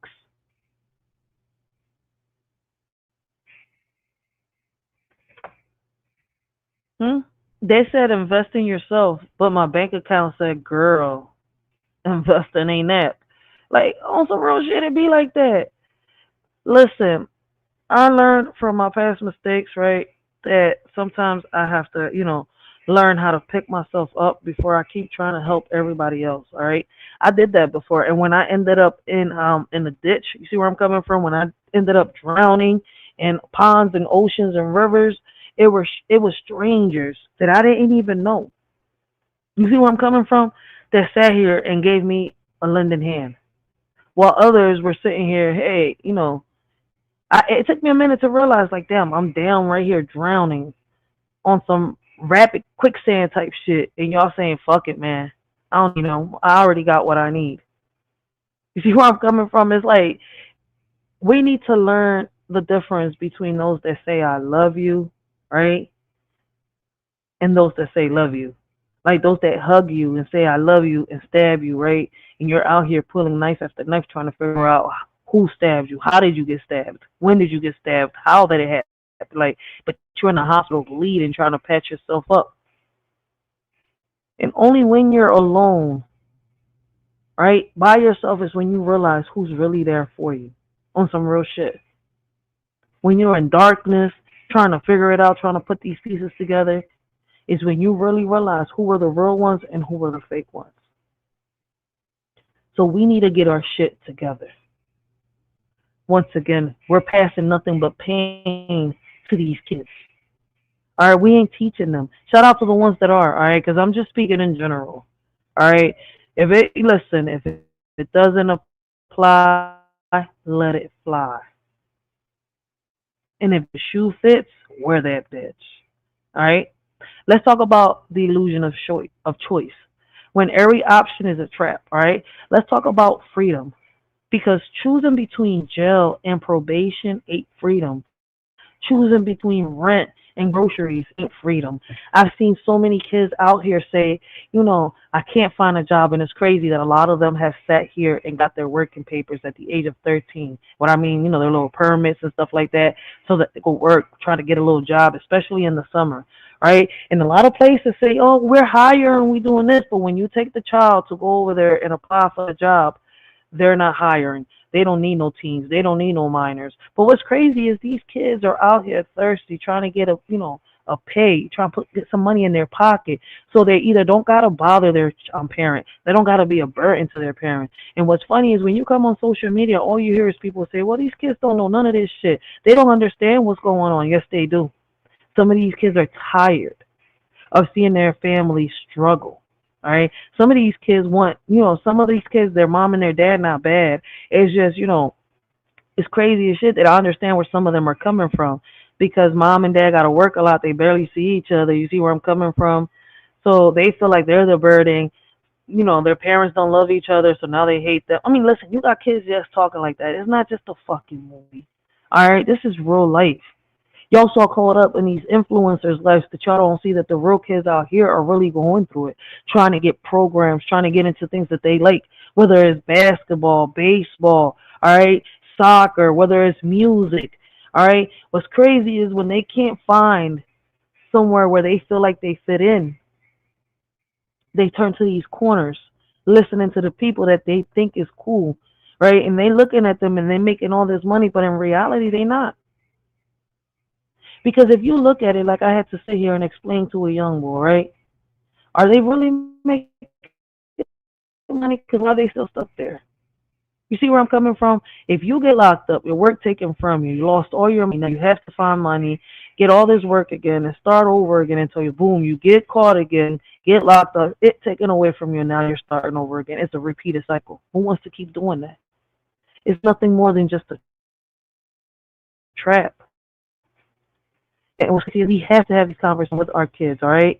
We have to teach them not to fall for the trap, all right? And a lot of y'all don't want to have the conversations, but they're needed. Oh, they know what they're doing. They'll figure it out. Why? Because you say they're going to figure it out. You don't want them to figure it out just to figure it out. Because when you throw a kid out into the wolves, right, some of these kids come back leading the pack, but others fall into the trap like you did. In the trap, you'll get lost, thinking you the boss, not realizing that the streets are the game. Once you've come up, you should have got out, but you got greedy and lost your luck. In the cycle of crime and deceit, now your downfall is all but concrete. The streets don't forgive, they just take, leaving you broken, no escape. From the consequences of your actions in the trap, there are no fractions.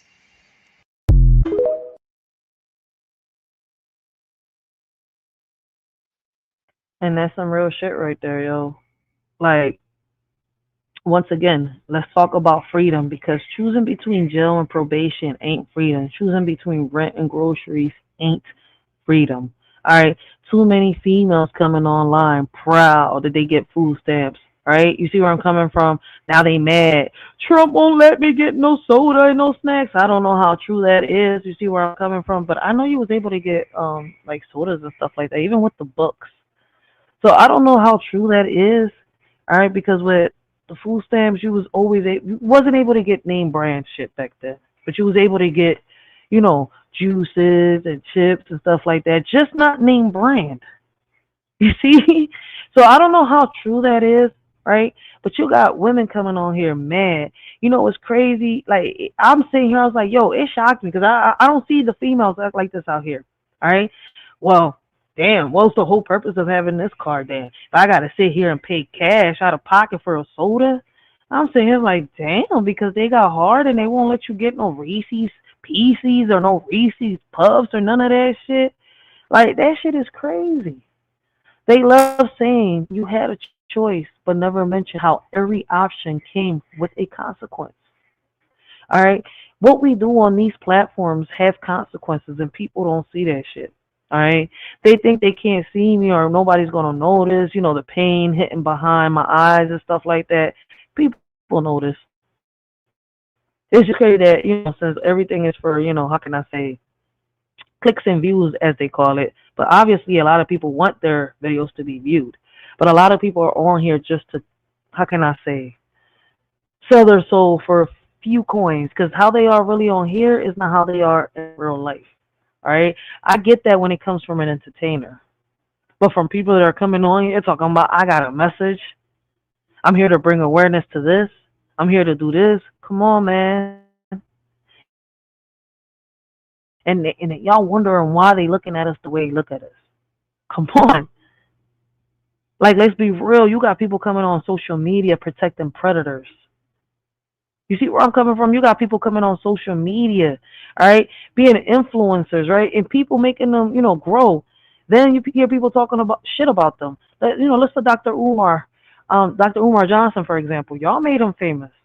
But now, oh, y'all supporting him. Well, y'all made these people famous.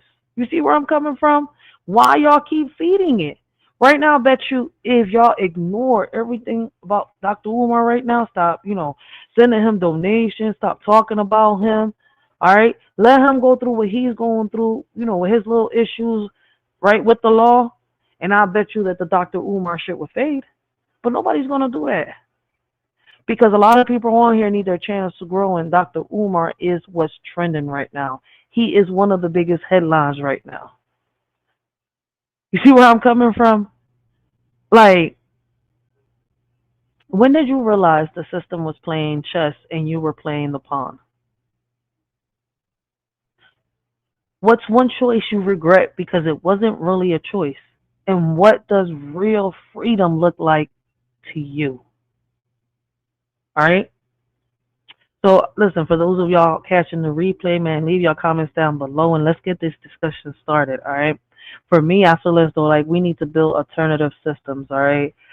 Barter networks, mutual aid, teach youth how to question authority with strategy, all right? Create spaces where choice means options, not less pain, all right? Because what's crazy is they said you could be anything, but forgot to mention the student loans, the gatekeeping, and the burnout. Let's talk about reclaiming power, all right? From pain to strategy. We're not just surviving, all right? We're strategizing. Because healing ain't passive, it's revolutionary. I used to think healing was, you know, soft. Now I know it's the most gangster thing you could do on some real shit, right? Healing doesn't mean that you're weak. It means that you're strong inside, for real, for real. Like, like being gangster doesn't mean that you gotta be in the corner, man. Shit, I've been told, shit, Ray, you gangster as shit. You brave as shit for doing what you're doing. I'm like, huh? All I did was walk up there and thought, like, yeah, man, you're doing something somebody else wouldn't do. Like, aren't you thinking about running for mayor? I'm like, shit. Y'all see how y'all treating Parker? I'm good. But on some real shit, healing isn't soft, right? I used to think like, damn, man, I used to fall off my bike a lot, right? And I'm like, man, I'm a tough this, so I ain't crying. I ain't crying. I ain't crying. Right? Then to find out, they like, man, if you cry, that helps you heal. I was like, for real? Damn, my whole life I ain't cried. I would have known. But it's okay to cry. But just know that healing, right, removing yourself from a certain toxicity, right, from a person that's toxic, doesn't mean that you're an awful person. Doesn't mean that you're mean. All right? Doesn't mean, you know, how somebody can make you feel guilty for, oh, well, you just lost a good friend. Did I? Did I really lose a good friend? Or did I just lose an enabler that, you know, kept me stuck in the same space time after time? That's how you get lost in the matrix. Real shit.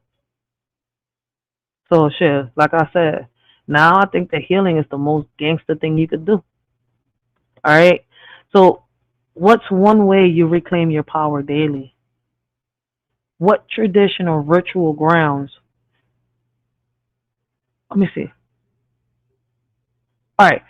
What tradition or ritual grounds you when the world feels wild? Alright? What's your blueprint for liberation? Alright? Based on what your ancestors left behind for you, right? What did you learn from that blueprint? And what are you, like, how can I say, what are you writing down in your book, right? In your book of legacies to leave behind for your future descendants? All right? Like, is there a way that, you know, we could find, you know, to host healing circles with food, music, and truth like our ancestors did? Teach ancestral practices, all right, storytelling, ceremony resistance, build movements that feel like family, not just followers, all right? Like, it's crazy because healing be like crying, all right? Healing be like writing down your story in a journal, all right? Like putting sage around the room, all right? Crying again. Block your ex. Repeat that, all right? Like, block everything that doesn't benefit you, that doesn't help you move on. All right? If you have to block an ex, if you have to block a friend, a family member, somebody that's holding you back, leave them in the past. Do that shit, man. Kobe them out the window and throw them into a trash can. All right? And heal yourself. Because some people do not do that. And guess what happens? They stay stuck in the past and they ruin everything in front of them. Every chance, every opportunity, every possibility they got of becoming someone or something that they want to be. All right? This isn't just a podcast, all right? It's a movement. We're diving into the spiritual warfare, all right? Cultural reclamation, all right? And how to build legacies that last. So let's check out what Papa Duck has to say real quick, all right? And then I'm going to ask y'all some questions. I'm going to, you know, how can I say, leave y'all with a little something, all right? Like, I just got so many things in my head, and I got to get it out, all right? Whether it's in a form of poetry, all right, form of a letter, it doesn't matter, all right? But somebody out there has to hear this, and I feel as though they do.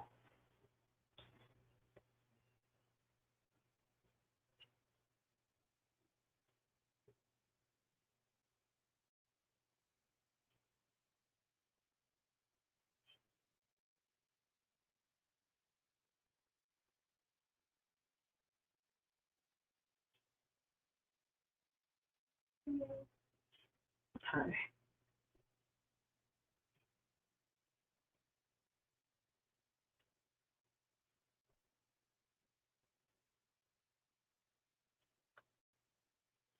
All right, so we're going to get into Papa Duck, all right? And before I do, guys, right, all right, I want to ask y'all some questions, right? What are you building that your ancestors will be proud of? What truth are you ready to tell, even if it shakes the room? All right. And can y'all do a shorty a favor? All right. Can y'all share this? All right. Can y'all share it to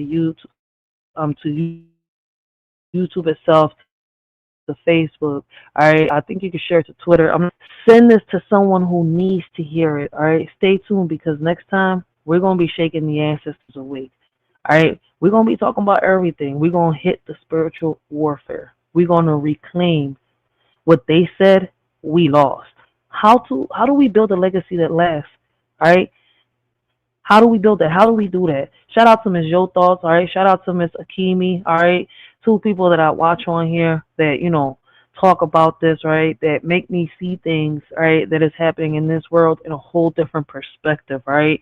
And, you know, it's crazy. Seeing things in a different perspective gives me ideas, all right? I don't just write poetry, all right? Because it's crazy that when I sit here and I write these notes, right, when I hear people say what I think and what I'm feeling, right, and then I put all that together, right, it creates poetry. But it doesn't just help me with that. It helps me, right, come up with ideas that I could, you know, throw at the legislators. How about we do this, we do that, all right? So it's different ways of looking at the things that are happening around us that, you know, make us like, all right, well, what if we did it like this if this is not working, all right? We have to find, how can I say, we have to ask these questions and bring these solutions to the table and find out which one best fits, all right? So send this to someone who needs to hear it and stay tuned because next time we're shaking the ancestors awake, all right? Getting in out here, y'all already know what time it is. Just trying to get y'all a little motivation when I get out here, do my little walk, and I get on that ground and walk with my bare feet. With bare feet, I mean.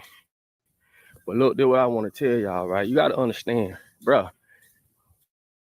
I keep telling y'all, people could be complaining about this, man, this shit going according to plan, not to you, but to them. Facts. You got to understand, bro, what world we living in. This is a script that they handcrafted and gave to your ass. They told you to eat 3 times a day. Real your shit. stomach this fucking big. They told you get sick, go to the hospital. Don't use what God put out here. Don't use no herbs. Come to them. Synthetic bullshit to keep you sick. You got to remember, dog, you living in a world where we, black people, the only people that let another culture teach our children. You don't see no other culture letting another culture teach their children. And you wonder why we so fucked up. This brain ain't nothing but a receiver, man. Who you allow to put information in that motherfucker gonna dictate what you know, what you don't know, your experiences, what you dictate and don't dictate. Like, it creates you. It creates your reality. So if the people that's running the world, that's controlling you, your children, your mama, controlling our education, and they have an agenda to wipe your motherfucking ass off the face of the earth, why? This is why I hate when black people talk shit about other black people. Bro, you program. You not stupid. I'm dead. You program. I say this shit all the time, bro. And people, bitch, if you could train a dog to bark and roll over and jump and all this shit, you could train people to do just what they're doing. And you place them in an environment that aligns with the bullshit, makes it even more real. Makes it even more real. So think about what I'm saying. You think niggas just going to prison because they want to go? You programmed to go to prison, bro. I'm not done, baby. Hold on. People done took God's nice green earth and controlled this bitch. Remember, the Indians, which was black people, wasn't no damn Indians. It was black people that taught them how to grow crops and how to learn the terrains and how to survive. And what they did once they got the information, they killed them. They killed them. That's some real shit. I don't know if y'all know y'all roots, all right? I don't know if y'all know where y'all from, right? What your culture is, but I do know that I am a Taino. All right, I come from the Arawaks, right? And if it wasn't for the West Africans and the Moors, the Tainos wouldn't have survived. Voila, y'all got this creation right here, all right? So what's crazy is that's why I be telling people, man, we need to learn our history, where we come from, our culture, our ethnicity. A lot of people don't even realize that Puerto Ricans, right, are like we come from a black culture, all right, from black Indians and Indians, all right. I don't listen. It's hard to explain and break it down, all right. But like that's our blood. That's what flows through our veins, man. We need to get a grip and get it together. We need to, how can I say, like, listen, man, if it wasn't for the West Africans and the Moors, the Tainos wouldn't have survived. They would have been extinct. Growing up, they said that no Taino existed, right? Now that I'm older and I did my research, guess what? In the Caribbean, there's so many Tainos that don't even talk about, but they're supposed to be extinct. How? How are we here? How are we the descendants? But the Tainos are still out there. It's crazy as shit. All right? So learn your roots. Learn who you know, what tribe you're from, where you come from, all right? Who your ancestors are. A lot of people are still trying to figure that one out. But we're not going to figure it out by just looking at the books, man. You're going to have to go from family member to family member, see which one has the history. Because it's not something easy. Because they try to erase it. So now y'all think about it and y'all do the math. All right? Man, y'all got to understand, bro. You have, as a black person, you have melanin, which is a direct connection to the sun, which means you have a soul. He said, which means you have a soul. This is why we allow any and everybody into what we do. Welcoming people. Come on over to the barbecue. We love everybody. You know what I'm saying? We don't have animal blood in us, and you know, but like, you got to understand, to my white audience, they fucking over y'all too. It's no different, bro. Evil is evil, no matter what color. Facts. That's it, bro. They sacrificing everybody, dog, and they just sprinkling a little bit of amenities on the bottom to keep us fighting against each other, or to make this color feel like they're better than that color and all this other shit. This is a strategic plan. People in this world is becoming more and more useless every fucking day. Ain't no more middle class. I've been saying this for years. It's just the top against the bottom. The motherfuckers at the top, they worship Satan. They on some demonic They got shit. you worshiping Satan and you don't even know it. Throw that. Like, make the shit make sense. They don't want to realize that bro. shit. These people got people coming into the world confused of what their gender is, and all they gotta do is look between their legs. I'm dead. So, Yeah, lying you though. don't live by what God say. You live by what man say. Because man understand, if I can control this, everything else coming with it. You are in a mental prison, motherfucker. Wake up. Mentally, you are in prison because you've been taught and gave a script to go just with what you know. They know exactly what to teach you and what not to teach you. You ain't Why lying. you think when people go above and beyond, they go after them? These same people, dog, the ones at the top, these same people that are sacrificing all our ass, don't care what color you are, got us going to their schools, mainly fucking over black people the most. We are the only people that don't control nothing. We don't have no schools, and when somebody else try to get a school, we talk shit about that. People talk all kind of shit. Oh, Dr. Umar, he supposed to be in a school for 5, 6, 7 years. Man, I'm just happy that motherfucker trying to get a school. That's how fucked up we is. Nigga, we need all the help we can get. Because we've been taught to self-destruct. We've been taught not to trust and love each other. This is a script, and you are playing it. You are the actor, and the world is the stage. Come on, dog. Don't take no rocket science to figure that shit out. Why you think they don't want you at biology labs? Because you're gonna know the truth. You're gonna know how to hack cells, how to hack a cell and make the age and genetics of it reverse or slow down. They don't want to teach you this shit. Oh, you're supposed to circumcise your child when they're young. You think God gonna put extra skin on your dick for nothing? I'm dead. I'm so dead, yo. He ain't lying, yo, man. Listen. I know a lot of y'all don't give a fuck. A lot of y'all don't care. Y'all listen. She's always saying something, but yeah, man. I'm trying to reach y'all. I'm trying to get to y'all, all right? And I'm not trying to convince nobody on. How can I say convert anybody? You know, to turn into anything. I don't have a religion. I believe in God. Nothing more, nothing less. All right. But what's crazy is they gave us chaos and called it freedom. Y'all ever notice how the system got more plot twists than a telenovela, but somehow we always end up the villain? All right? They handed us broken homes, underfunded schools, and trauma wrapped in generational silence, and then had the nerve to say, "You're so resilient." Nah, I'm tired of being strong. I want rest, reparations, and a refund on this struggle package, all right? They criminalize our kids before they even hit puberty. Turn our pain into, clickbait and call it poverty, a mindset. Meanwhile, Chad, whoever he is, wherever he's at, right, gets caught with a whole felony starter kit and ends up with a podcast, right, and a TED talk. So let's be real, all right? The media don't report, they distort. The economy, all right, it ain't broken, all right? It's built to break us. And freedom, if all our choices come with trauma, that ain't freedom. It's just, a prettier cage. But here's the twist. We're not just surviving. We're, how can I say, scheming. We're healing, all right, out loud, reclaiming our stories and building, all right? We're building systems that feel like family, not surveillance, all right?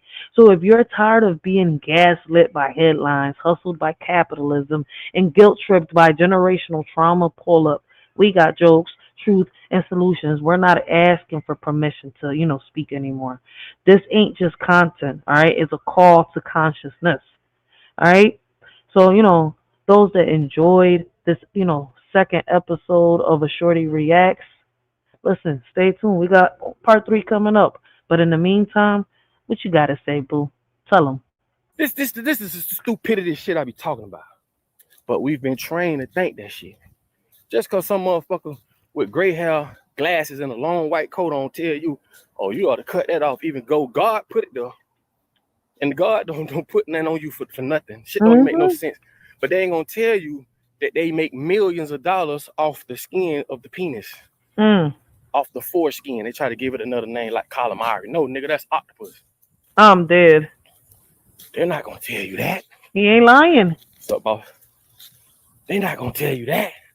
It's easy to control people when you control what they think. You control their education. You control their perception of life. People think beauty is beauty. Right? You know how many motherfuckers done flew to Colombia and got their booty done?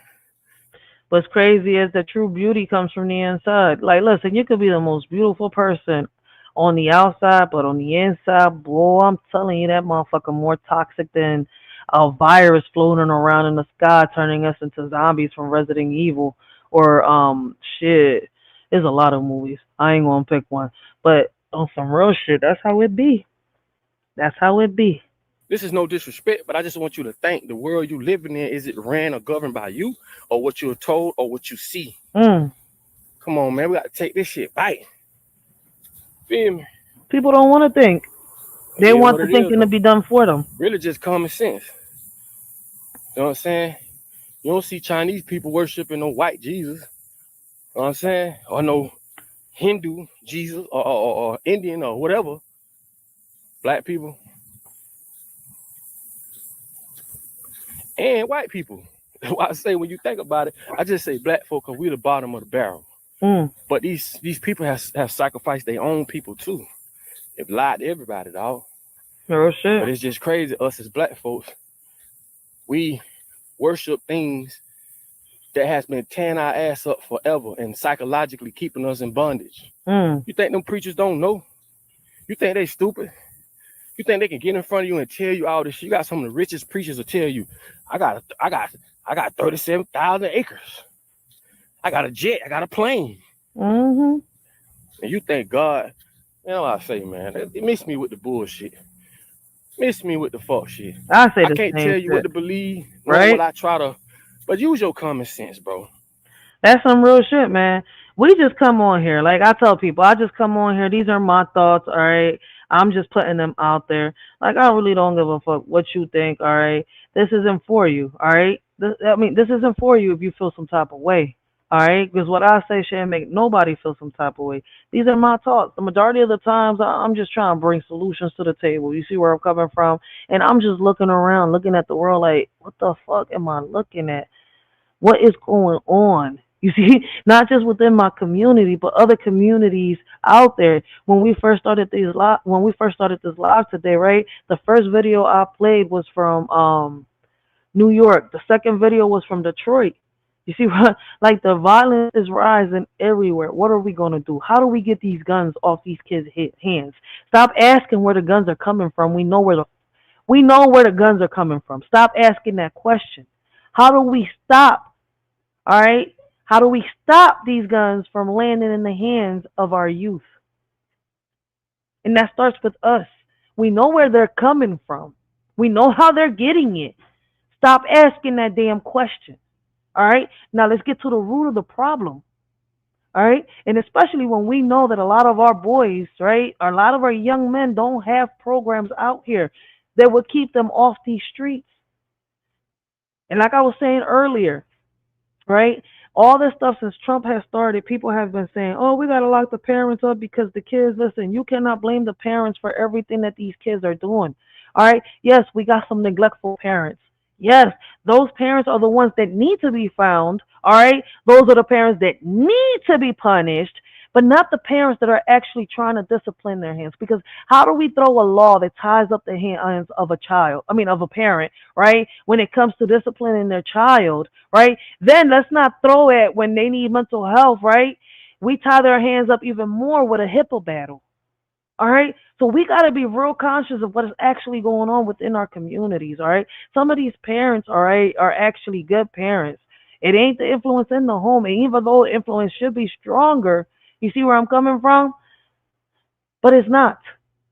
Because unfortunately, we got parents that got to go to work 2 to 3 hours, right? They do spend time with their kids. The problem is their kids are hanging out with the, worst company ever. All right. Being hard-headed. All right, but can we call that parent neglectful? All right, when they're spending time giving their child advice, doing this, doing that. All right, at 13, a child knows right from wrong. The question is, right, is jail the proper place for a 13 to be in? Or, is rehabilitation, because, they say jail is meant for rehabilitation and, punishment, but is it even working? It's not doing shit. Motherfuckers look at jail like it's a fucking second home. In reality, some of the homeless too. Like, that's the crazy part, man. I can go deeper into that, but, I don't got all morning for that. I just wanted to get some of this stuff out, all right? Like, it's up to y'all on how y'all take what I'm trying to say, all right? But at the end of the day, if y'all listen, right, listen closely to what I'm saying, all right, the solutions that I'm bringing out will help. The problem that we're having is that we're so divided and some don't care until the devil comes knocking at their door. That's when you start seeing people actually caring. But other than that, people don't really care because the devil wasn't knocking at their door yet. So they don't want to be a part of the solution until, something really, really bad happens to them. All right? So unfortunately, we are under those type of situations. I could go, I could go about this in so many ways. All right? Talk about so many stories out there to prove a point right now. But we're going to leave that, we're going to leave that for another live when I'm not up here by myself, talking and stuff like that. All right. Like I said, once again, I just wanted to put that out there. All right. Chat with those that come in the chat. Have a conversation with y'all. All right. For those of y'all that are willing to listen. All right. Because there's so many things that I want to say, so many things that I've noticed out here. Right. There's so many people out there that are bringing, how can I say, awareness to these situations. And everybody has their own opinions. Right. But me, I feel as though, like I said, right, we've gotten so lazy. All right, and we're asking the wrong questions. We're not asking the right questions. And when people do ask the right questions, all right, they get bashed. When people want to bring awareness, all right, they get ignored. So as a society, we need to get a grip. Use your common sense, dog. Preachers that preach out of prosperity, bro, you paying for all this shit. You paying for their car, you paying for their furs, their trips. You paying for all that shit. And then what you get? Right? Like, damn, shit. Friday's coming up. Y'all pay for all that shit. Come over here. Come in, leave a couple donations on my little PayPal right there, man. Come donate my birthday fund. Fuck out of here. Come pay for my Jack Daniels. Don't pay the preacher to go touch your boy. Come pay for my Jack Daniels over here and let's have a conversation. All right? Let's talk about it. Yo, I can't, man. You get hope. You hope a bitch. Don't you know That's why I say, start studying. Oh shit, we got Nate baby in the building. You're not demoted. You're not demoted. Hold up, wait a minute. My big bro don't got his wrench. Hold up, wait a minute. You're not demoted. What's going on? That happened when I was fixing my my stream elements. I got you. Nate baby. We got Nate in the building. Big shout out to my big bro, man. Guys, make sure y'all go check out Nate, the great podcast show, great conversation, great topics, and he is the one that's also bringing awareness to this topic. All right, if y'all type down in the chat, all right, exclamation Nate baby, all right, his link to his channel will pop up. Y'all gotta type it exactly how I typed it in order to get Nate's chat down below. Yes, I will always encourage your madness because you be on point with the shit you be saying. All right? I don't give a fuck what nobody says. What you be saying be on point. All right? You just got your own opinion and your own perspective on some real shit. But, like, what you're saying is true. It's factual. You ain't lying. All right? So people need to go listen. All right? Because we need to come together on some real shit. We need to find ways. All right, if motherfuckers don't want to do it, that's on them. But don't come to me screaming and shouting, well, I need this done. I can't find, well, motherfucker, I told you how to do it. Don't come back. Bye. There's the door. The fuck? I'm not going to sit here and bend over for me, to get fucked over. It's fucked up as it sounds, yes. As shorty is to that point. But yes, I'm going to always encourage your man, this big bro. Why not? Nate, baby. Go check him out, all right? If not, I'm going to get my daughter to use her powers to get Nate's raccoons to come hunt y'all. All right?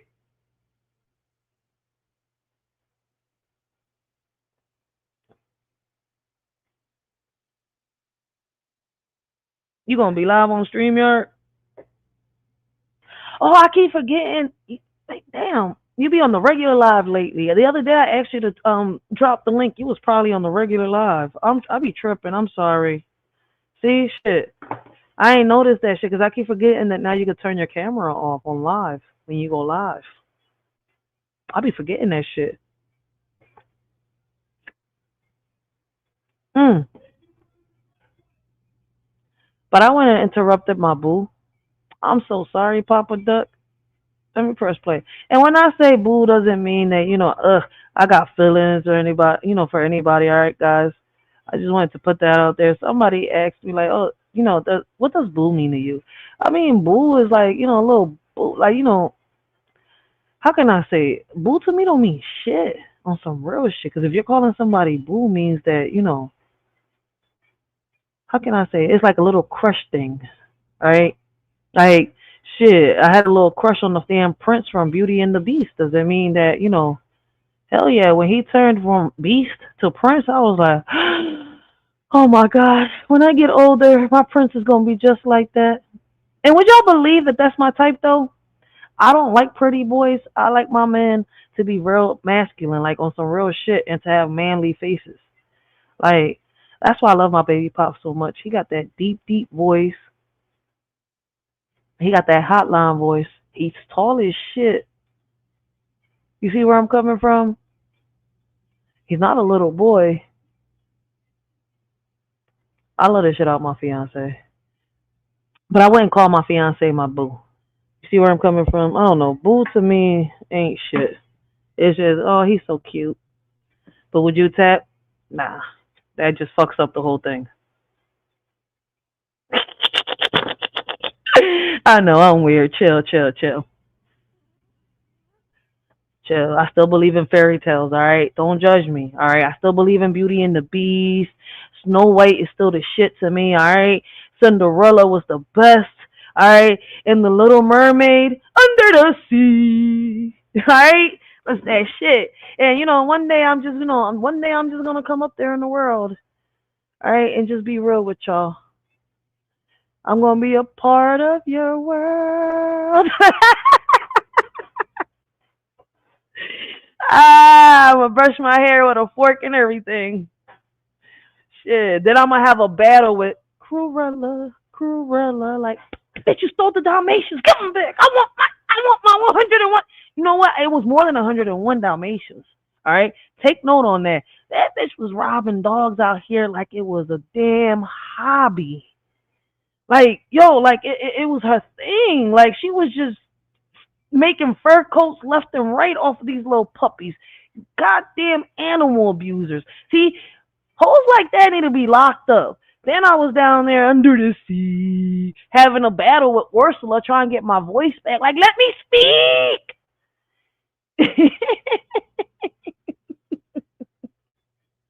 So now let me get back, man. I'm going all the way off topic, being goofy as shit.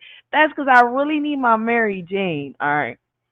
I really need my Mary Jane. I gotta wait for my baby pops. So I gotta wait for this one little thing over here to stretch, all right. I'm goofy as shit. Woke up at 3 a.m. First I was asleep when I started this live, but I don't know. I'm waking up. All right, guys. I'm waking up. I don't know how long I've been on this, John. How long we've been? Oh shit. Yeah.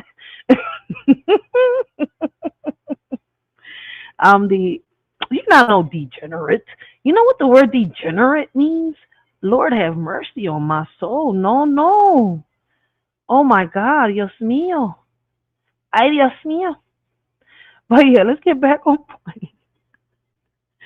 But no, some real shit like I had just said, all right? Like, I don't know if y'all have noticed how the system got more plot twists in a telenovela, but somehow we're always, we always end up as the bad guys, all right?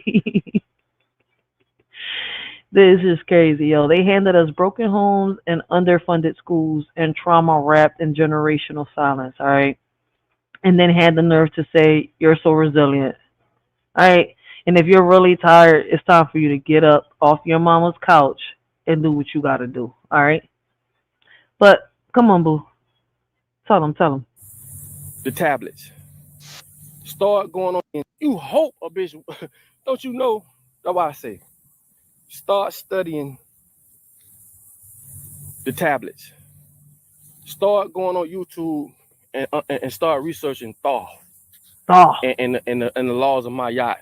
And it tells you, can't nothing outside you help you. If you don't go within, you're going to go without. This is why they teach you, be a God-fearing man or a God-fearing woman. Why do you want to fear God? Man, come the fuck on, man. That's some real shit, man. Because what's crazy is when you look at the First Testament, right? God is this God that, everybody should fear. Then out of nowhere in the New Testament, he is this all-loving God that never had a tantrum. You see where I'm coming from? Never threw thunder at people. Never, threw people in the river to go. Was it the river or whatever it was, man? But I know motherfuckers ended up in the belly of whales and shit, all right? That wasn't just in Pinocchio. All right? They like, come on, y'all. Man. Yeah. But when you control people's education, schools, religion, foods, and all the basic necessities, we're talking about food, water, and shelter, you control the people. Mm-hmm. So this is why a lot of times when people say certain things, I don't even get mad at them no more. I just understand. You've been controlled. You don't know no better. That's some real shit, yo. Listen, every answer that we're seeking lies within us, all right? But the truth that we want to learn about the world, guess what? It lies behind the Vatican, all right? Everything leads back to the Vatican, all right? The truths, the secrets of the world is hidden, all right, in that vote in that Vatican. Shh, y'all didn't hear me say shit, all right?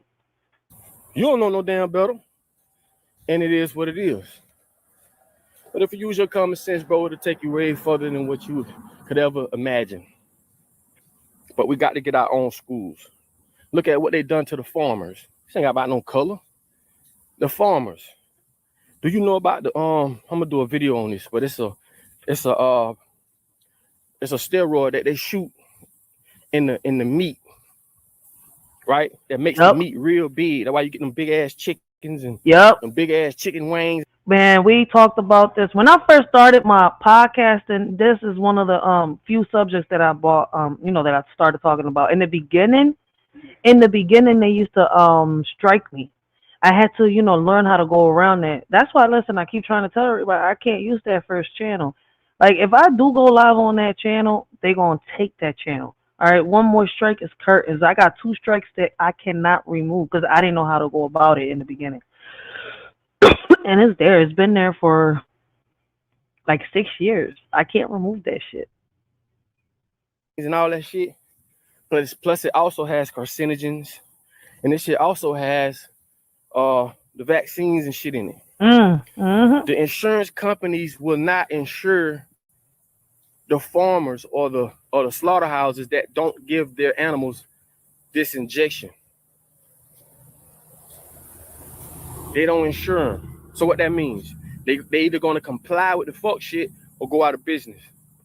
Why do you think, like when they say pasteurized milk and all this shit, why you think that the local farmers are with the milk?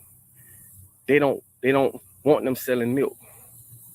He ain't lying. I don't know if y'all remember during the pandemic, the farmers were coming live and telling people, warning people about how, they got notices of cease and desist because they were talking about how they wanted, people from within the government.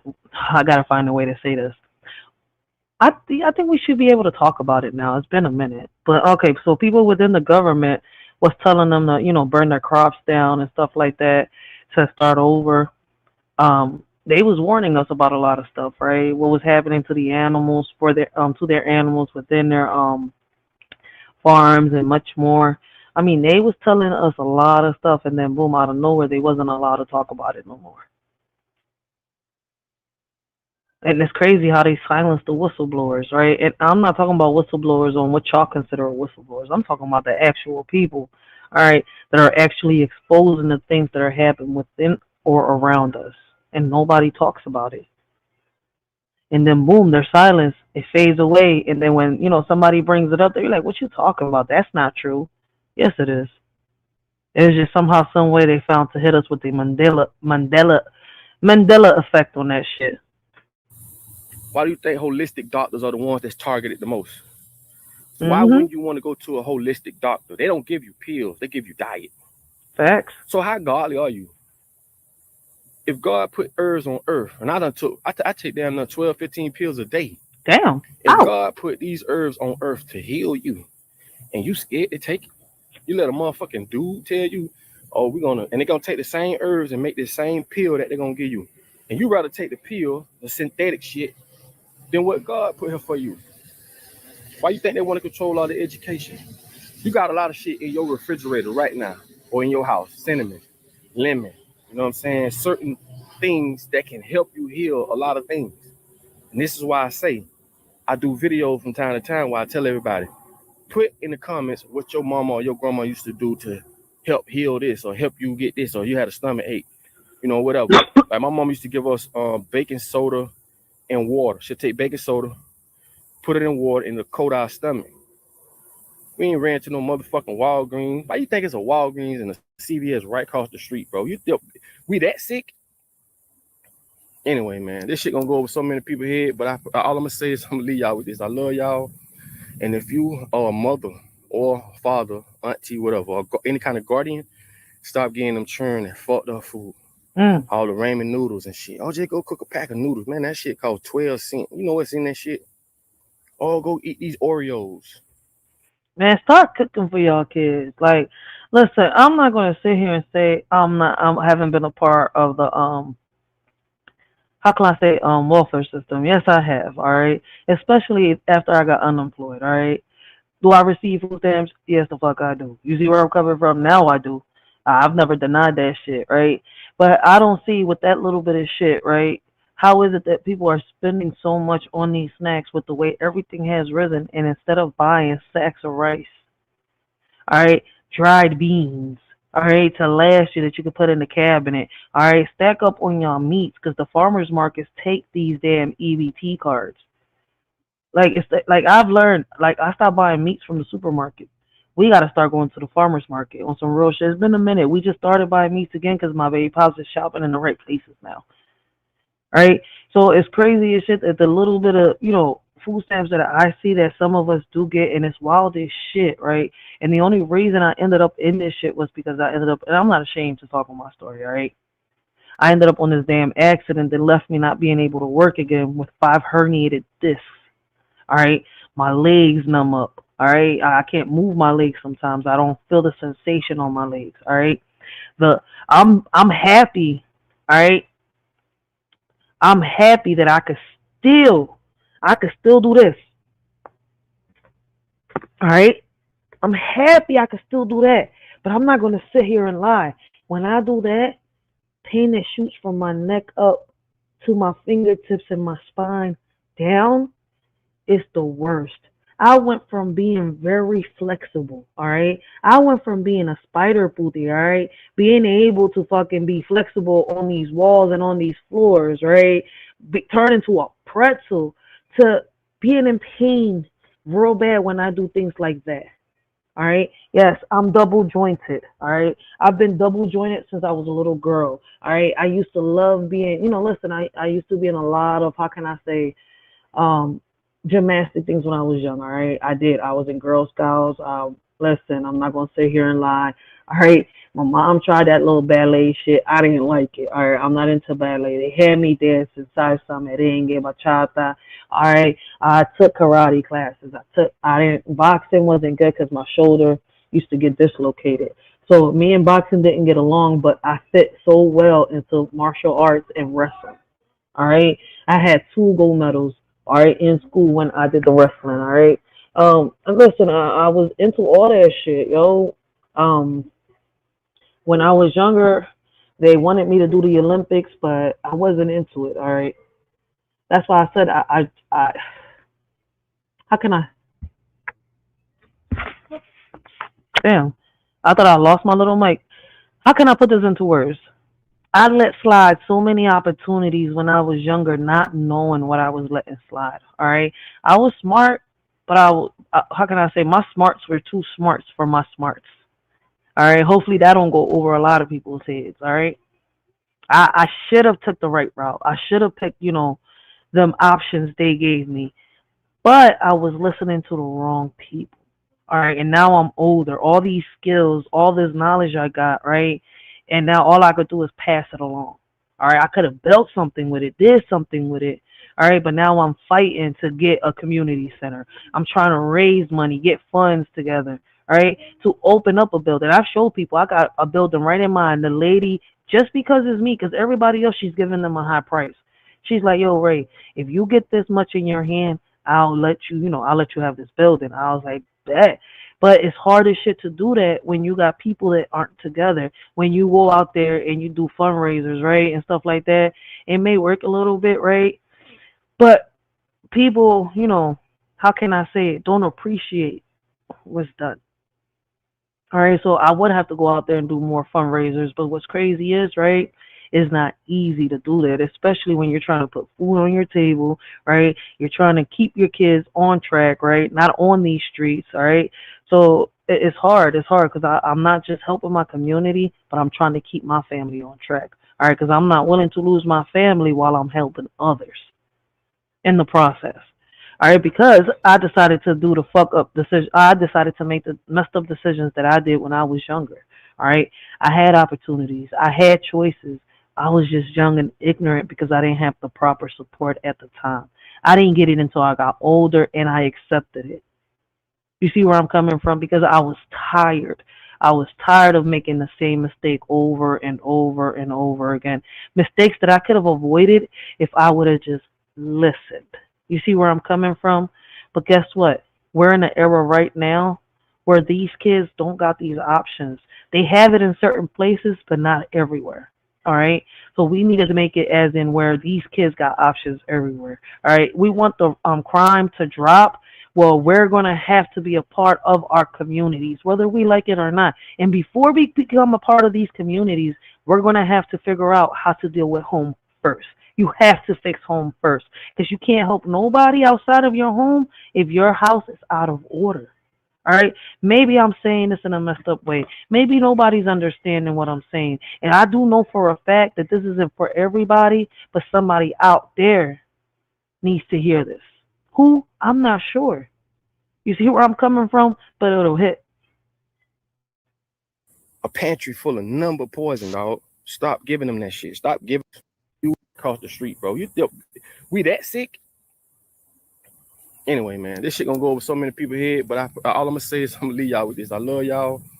And if you are a mother or father, auntie, whatever, or any kind of guardian, stop getting them churned and fucked up food.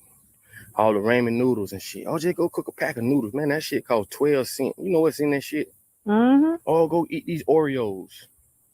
A pantry full of number poison, dog. Stop giving them that shit. Stop giving them hot dogs. I ain't saying, you're going to be the cleanest eater, but you better be. You better be as clean as you can motherfucking be, because these people are out to murder you. I want to say, if you giving your children all this shit, you got a pantry full of all this shit, you a murderer, bro. Stop I'm taking your dead. children to McDonald's, getting that bullshit, Wendy's, no fast food. Cook at home. Come on. Cook at home. The problem is that some of these females, some of these parents don't know how to cook. Shout out to the men that do know how to cook, all right? But I was shocked to see how many women don't cook. They use the microwave. Believe it or not, there's a lot of women out here that use the microwave, man. We need to start cooking from scratch, yo. Like, I'm dying to fix my kitchen. I want to listen. Like, I told my baby pops, I was like, listen, if we don't get this shit fixed up, I'm going to go somewhere and I'm going to do a rent to own, right? Or something, right? Grab another property that's already fixed up until we fix this house up. All right. And then by then, I might not even be here. I might turn this into a whole business, like I said before. Turn this into my business. So, listen, man, I ain't playing around. Like, I'm going to do what I got to do. You see where I'm coming from? Start my business, try to help these kids out. Like, I've already started. I've got a book published. I'm working on the book, right, on how I help my son overcome his situation with the school system and much more. And I'm also working on, on how a shorty, went from being a survivor, right, a victim to a survivor, and has turned into a warrior, right? I still got to work the title out for my book and much more, right? But that book is for, women that have been through sexual abuse as a child, right? And can't figure out how to overcome that obstacle, right? To do what they got to do and move on, right, in life, right? So there are so many ways we could do that. So I'm going to write my book, right? I'm just trying to figure it out. But, there are so many things out here that we could change, but we keep making excuses, all right? Too much. Like, what is we going to do? On y'all. Y'all got to stop that shit, man. Look at this armadillo. Y'all see him? See, one thing about animals, you see what he's doing? He's taking what God put here for him to survive. Real shit. This is why, for us as humans to have as much sense and consciousness as we do, but we are lower than in animals, because we do some of the most dumbest shit. So it basically equalizes itself. For us to be as smart and to us to be as conscious as we are, we should be doing better things to help better the earth. But no, we take that and we weaponize it. So how we're no better than animals. Like, y'all might see an animal do some stupid shit. Animals don't do something stupid. Mother Nature's your only teacher that's left. Cause these dumb motherfuckers, and don't fuck the world up, man. This your boy Papa. I love y'all, man. I get with y'all on the next one. About to go to the crib. I got my walk in. Y'all see I'm tired as hell. So listen, man, like I tell you all the time, in order for you to be found, you must first be lost. Simple as that. I love y'all, man. I'll get with y'all on this.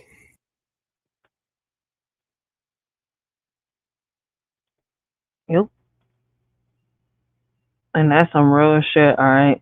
So with all this being said, right, this is a message for the ones who were born into the fire, right? And told to smile through the smoke, all right? They told us we were free to struggle, free to hustle, free to inherit trauma like it was, a family heirloom. They gave us broken homes and called it character building. They gave us underfunded schools and said, just work harder. They gave us trauma response and called it personality. All right. And when, we snapped, when we cried, when we questioned the setup, they said we were angry, ungrateful, too emotional. Nah, we're just woke. All right. So let's talk facts. The system ain't broken. It's performing exactly how it was designed to, all right? Media don't tell stories, they tell stereotypes, all right? Poverty ain't a mindset, all right? It's a trap, all right, with a dress code. And healing, that's the revolution they never saw coming, all right? They criminalize our kids before they even learn how to spell, all right? They criminalize our kids before they even learn how to spell justice. They turn our pain into policy. All right. They monetize our culture but won't fund our communities. And they keep, how can I say, they keep handing us choices that feel like slow death in different flavors. All right. But there's, how can I say, but here's the part they didn't plan for us. All right. We're not just, how can I say, here's the part that they didn't plan for, all right? We're not just surviving, we're remembering, we're reclaiming, we're building, all right? How can I say, we're building altars out of broken systems and turning grief into gospel, all right? We're asking the questions they told us not to ask. Why do we call dysfunction tradition? Who profits from our silence? What does freedom look like when it's not, how can I say, created by capitalism, all right? And we're laughing through it too. Because, how can I say, because if you don't laugh, you'll cry. And we already did that. Now we're cracking the jokes, all right, while cracking the codes. So if you feel like you're losing your mind, maybe you're finally seeing the matrix, all right? If you feel like you, how can I say, if you feel like you don't fit in, maybe you were never meant to, all right? And if you're tired of being strong, maybe it's time to be strategic, all right? This ain't just a message, it's a warning. It's a love letter, right? It's a blueprint. We're not asking for freedom anymore. We're designing it. We're really designing it. Let me give it to y'all real quick, poetic, before I give, my final thoughts. And that's the issue that we're having. I didn't even realize that my hat was getting all discombobulated. Oh, well, leave that John like that, man. Listen, people don't even know. I will come outside so disrespectful, like dress disrespectful. We got Miss V in the building, man. Make sure y'all go check out MTGV Crime Podcast, yo. Great conversations, great topics, yo. You will not be disappointed, yo. Big shout out to Miss V, y'all. But yeah, man, it's so much that's happening within, our communities. Parents, you do need to get a grip of your children, all right? Like the essence of, forming a real home don't exist no more, all right? We need to get a grip on our parents. Like, I know that a lot of y'all, feel tied by the HIPAA laws, all right? Y'all feel tied by them laws that Biden and Kamala put into place when they were into office, all right? But at the end of the day, you're still the parent. And your child should abide by your laws that you put in your home. All right. We cannot let the kids overrun. All right, you as a parent. We got to figure out what to do within our communities. All right. We need to figure out how we know how the kids are getting the guns. All right. We need to get these guns off these kids. All right. We need to get these kids into programs. All right. Like I said, find ways to fund the things that we need within our communities and the resources. All right, and much more. I've given y'all, my opinion about, everything. I've put solutions on the table, right, from live after live, all right? Especially today, I put a lot of solutions on the table on what we could do, especially with what Trump is planning to do, all right?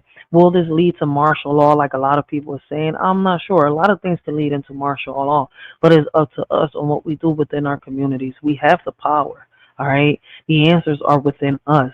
We just need to stop seeking outside of us for these answers, for real, for real. Like, I'm not going to sit here and lie once again. They gave us, chaos and called it freedom, all right? We need to learn how to share that pain, all right, and stop letting it linger, all right? We have to figure out how to throw the toxicity that is holding us back, all right, whether it's, the place they're in, whether it's the person that we care about, a friend, a family member, all right, a loved one, all right, throw them out the window, all right, and Kobe them into a trash can and forget about them like yesterday's newspaper. That's what we need to do. Facts, Ms. V. And the question is, are we going to let them? What are we going to do? Why are we, What's crazy is, like I was saying earlier, all right, we've touched so many, topics, all right, we reviewed and reacted to so many, situations, cases, all right, videos, and much more, right? And like I've said, we need to learn how to get the grip of what's going on around us within our homes, right? Before we let a judge, all right, walk into our lives, all right, and make a decision for us, like, they're our daddy or our husbands and stuff like that, because it's crazy how in a lot of situations judges have to step in, all right, and be your child's daddy, or, be your daddy, like be your parent. It's crazy how judges have to step in to parent, right? How the system has to step in. Like, I'm not going to say the system. I'm going to say the people within the system, like social workers, DHS, and all that, right? And it doesn't matter which one steps in. All right, when it comes to the judges, sometimes, we got some good judges and some people, get justice. But the majority of the time, we got some fucked up judges and people do not get justice, all right? It's the same thing with some social workers. Some people get the help that they need. Other people, man, you got social workers that neglect and don't give a fuck, just like the parents, all right? And what's crazy is we need to stop calling social workers on parents that are, we need to stop calling social workers on parents that are trying, all right, to parent, all right, that are disciplining their kids, that are, trying to give their child the perp walk, all right, that sometimes have to raise their voice to let their child, look, listen, I'm the authority, not you. You forgot who the fuck I am. Sit your ass down and stay in your place, all right? Some of us forget that we have to do that as parents, because sometimes our kids, get to that stage where they think they know everything and they can run you. No. All right. So before we say we have to lock up all parents, right, for, the actions of their kids, fall back and remember who set the blueprint and what can we do to help these kids before the system has to step in. All right. I'm seeking solutions. I'm not seeking just punishment. All right.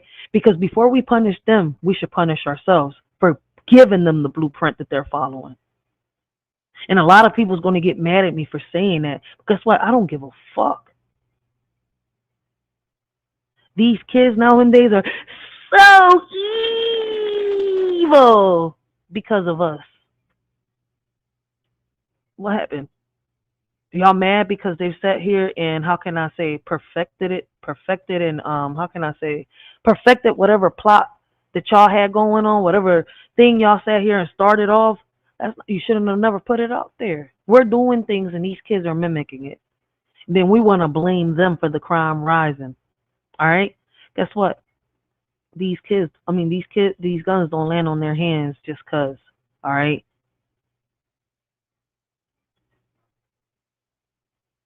You want to blame the manufacturers? Because I think these manufacturers think they're selling guns to adults.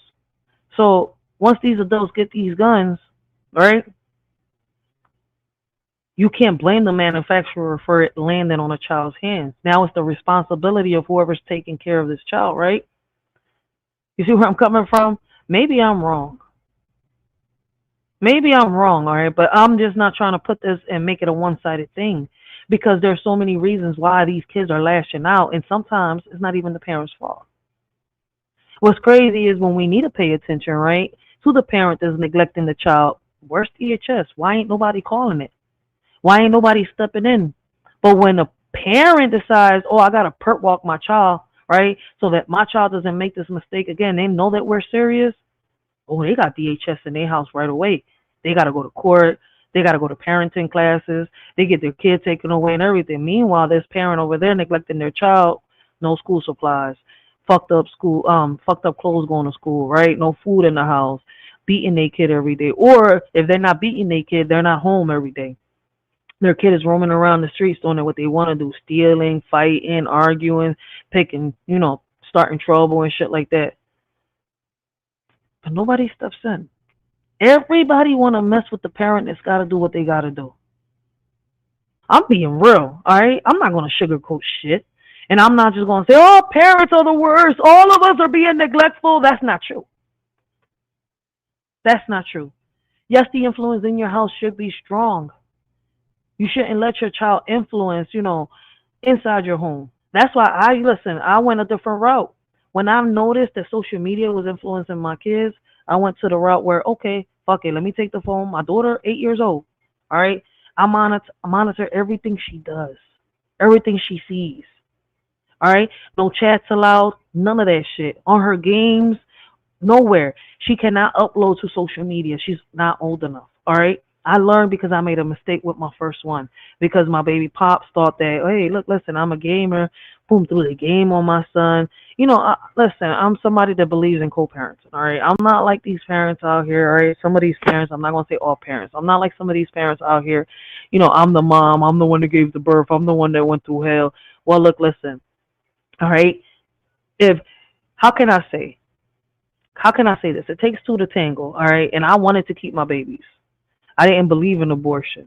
So if I wanted to keep my babies, the father should have a say-so. All right? Why would I get mad if he said, well, I don't want to be a part of your life if I'm not letting him be a part of my life? I'll be looking like a fucking idiot, especially if I get exposed. So let's make it make sense. I don't understand why some of these females do the things that they do, but they do it, all right? I don't know why some men come online, all right, and get messy, but women do it too, so let's not get testy. All right, I can go about this in so many ways. The question is, what are we going to do about it? What are the things that we're going to do to improve these situations? What are we going to aim at the legislators with, right, to put on these bills, to change on these bills, to improve the situations within our communities? Those are the right questions right there. I've given y'all solutions, so I'm not going to even sit here and say, well, we need to do this. No, throughout this live, I put solutions. You see where I'm coming from? So I'm not even going to do that. All right. I want to hear from y'all. What do y'all got? Let me hear different, inputs. All right. Different opinions at the end of the day. All right. So before I end this live, all right, because I've been on this, John, it's about to hit 3 hours. All right. I just want to say this. All right. Let's get real. They handed us broken homes once again, underfunded schools, and trauma wrapped in silence and called it resilience. All right. They gave us chaos and told us to be grateful, told us to smile through the smoke, told us to rise above, to rise above while they kept the ladder pulled up. All right. But we see it now. All right. We see how poverty was engineered, how media became a weapon, how parenting got criminalized while exploitation got a pass. All right. How our kids became, scapegoats for a system that never planned to protect them. And it's a system that they made. All right. These motherfuckers are rewriting this shit. All right. How? Okay. How do we change that? Can you dismantle a system? I don't know. We don't know. We don't know yet. So in the meanwhile, right, while those that, say that the system could dismantle, figure it out, let's figure out how we could improve our communities, all right? Because we see how they dressed up, all right, oppression like opportunity, all right? How they gave us choices that felt like traps. How they told us to hustle while they hoarded, all right? How they turned our culture into content but left our communities starving. And still we rise. Not because we're built different, but because we're done pretending this setup is normal. We're done calling trauma tradition. We're done letting headlines define our humanity. We're done surviving systems that never meant to serve us, all right? This podcast ain't just commentary, all right? It's reckoning. It's a blueprint. It's a mirror held up to the madness, and it's a mic drop for every voice that was silenced before it could speak truth, all right? So here's the call. Start the conversations they told you to avoid. Ask the questions they buried. Build the spaces they refuse to fund, and laugh while you liberate, because joy is resistance too. We're not just reacting, all right? We're reclaiming. We're remembering. We're rebuilding. And if you're still asleep after this, I ain't whispering, all right? I'm yelling. Which blueprint are you following? The bullshit blueprint that motherfuckers are making up, all right? Led by influencers and celebrities that y'all claim that y'all so hate, but keep feeding every day, every hour, every week. And then claim to hate, but you're feeding these monsters. You're the reason they're up. You're the reason they're so famous. Oh, but I can't stand this is happening. Oh, Umar Johnson is up because y'all keep feeding him. Y'all keep supporting him. All right? Motherfuckers like DDG, Kai Sanada, and who is it? iSpeed is up because y'all keep feeding them. Stop talking about them. Stop supporting them. Stop giving them donations. All right? And watch how they'll fall. You're the reason they're up. So how can you sit here and say you hate the same thing you claim that you're feeding? All right? Like, change starts within us, all right? That's all the time that I got right now. All right, I've been on this job for 3 hours. Guys, listen, if y'all enjoyed the stream so far, the like is right there, all right? The dislike is right there for those of you that, didn't like the stream. But either way, smash the like button for a shorty if you enjoyed the stream so far, all right? Make sure that you're subbed up, all right? Because, listen, I most of the time I pop up, I'm known to be the pop-up queen, all right? I'm really known to be the pop-up queen, all right? This is the second episode of A Shorty Reacts, all right? And today's episode was called They Gave Us Chaos and called it Freedom, all right? It's a little saga that I'm going to do about this, right? On us speaking, all right? I'm going to open the panel sometimes, but the majority of the time it's just me coming on here, right? Just, putting my thoughts out there, putting it into the mic, all right? Just for y'all to hear, all right? Y'all don't have to agree. It's just me talking, trying to put solutions on the table, all right? My lives ain't for everybody, but if you're here watching, all right, you're a part of the solution. So the best way to help a shorty is by sharing my videos, all right? I also got, like, if y'all type down exclamation PayPal, PayPal, Cash App, or donations, right? Y'all will be able to, support a shorty's channel like that. Y'all got the super chats and the what is it called? The super chat, the super stickers right down below. Those are other ways to support a shorty and much more. All right. Y'all can also DM a shorty. All right. Whoa. I'm on the wrong spot. Y'all can also DM a shorty, all right, on how to purchase a shorty's merchandise. And that's another way to support a shorty's channel, all right? So we got different ways so that y'all can help a shorty and what she's doing from her community center. All right, I'm not promising no community center right now because people haven't been focused on that, all right? I haven't received no donations for that. So I do got one in mind. I want to start it off, all right? I want to start doing some fundraisers. So if y'all got ideas on how a shorty can, go about fundraisers and stuff like that, hey, leave comments down below and let a shorty know, all right? But, with that all being said, man, a shorty's out. See y'all on episode 3 whenever, I go live with it. We'll do reviews and reactions on the weekend. All right, I'll open up the panels. But listen, man, keep y'all heads up. And if y'all don't want the National Guards, if y'all don't want the feds to step in, right, we have to figure out how to improve our communities and fast. All right. If y'all don't want the martial law to happen, we have to figure out how to come together and fast. Stop worrying about the color of the skin. It's too late. Like, what the fuck? We've already mixed and mingled. Our ancestors did it, all right? So stop worrying about that shit and start worrying about the right shit. Till next time, this y'all shorty Rachel. I hope all of y'all have a blessed and humble day. I hope all of y'all continue to have a blessed and humble day. Religiously, understand the 7 principles of hell. You'll understand the 7 demons within you. You'll understand that whole concept. There's a whole metaphysical concept. We ain't go over that, but anyway, so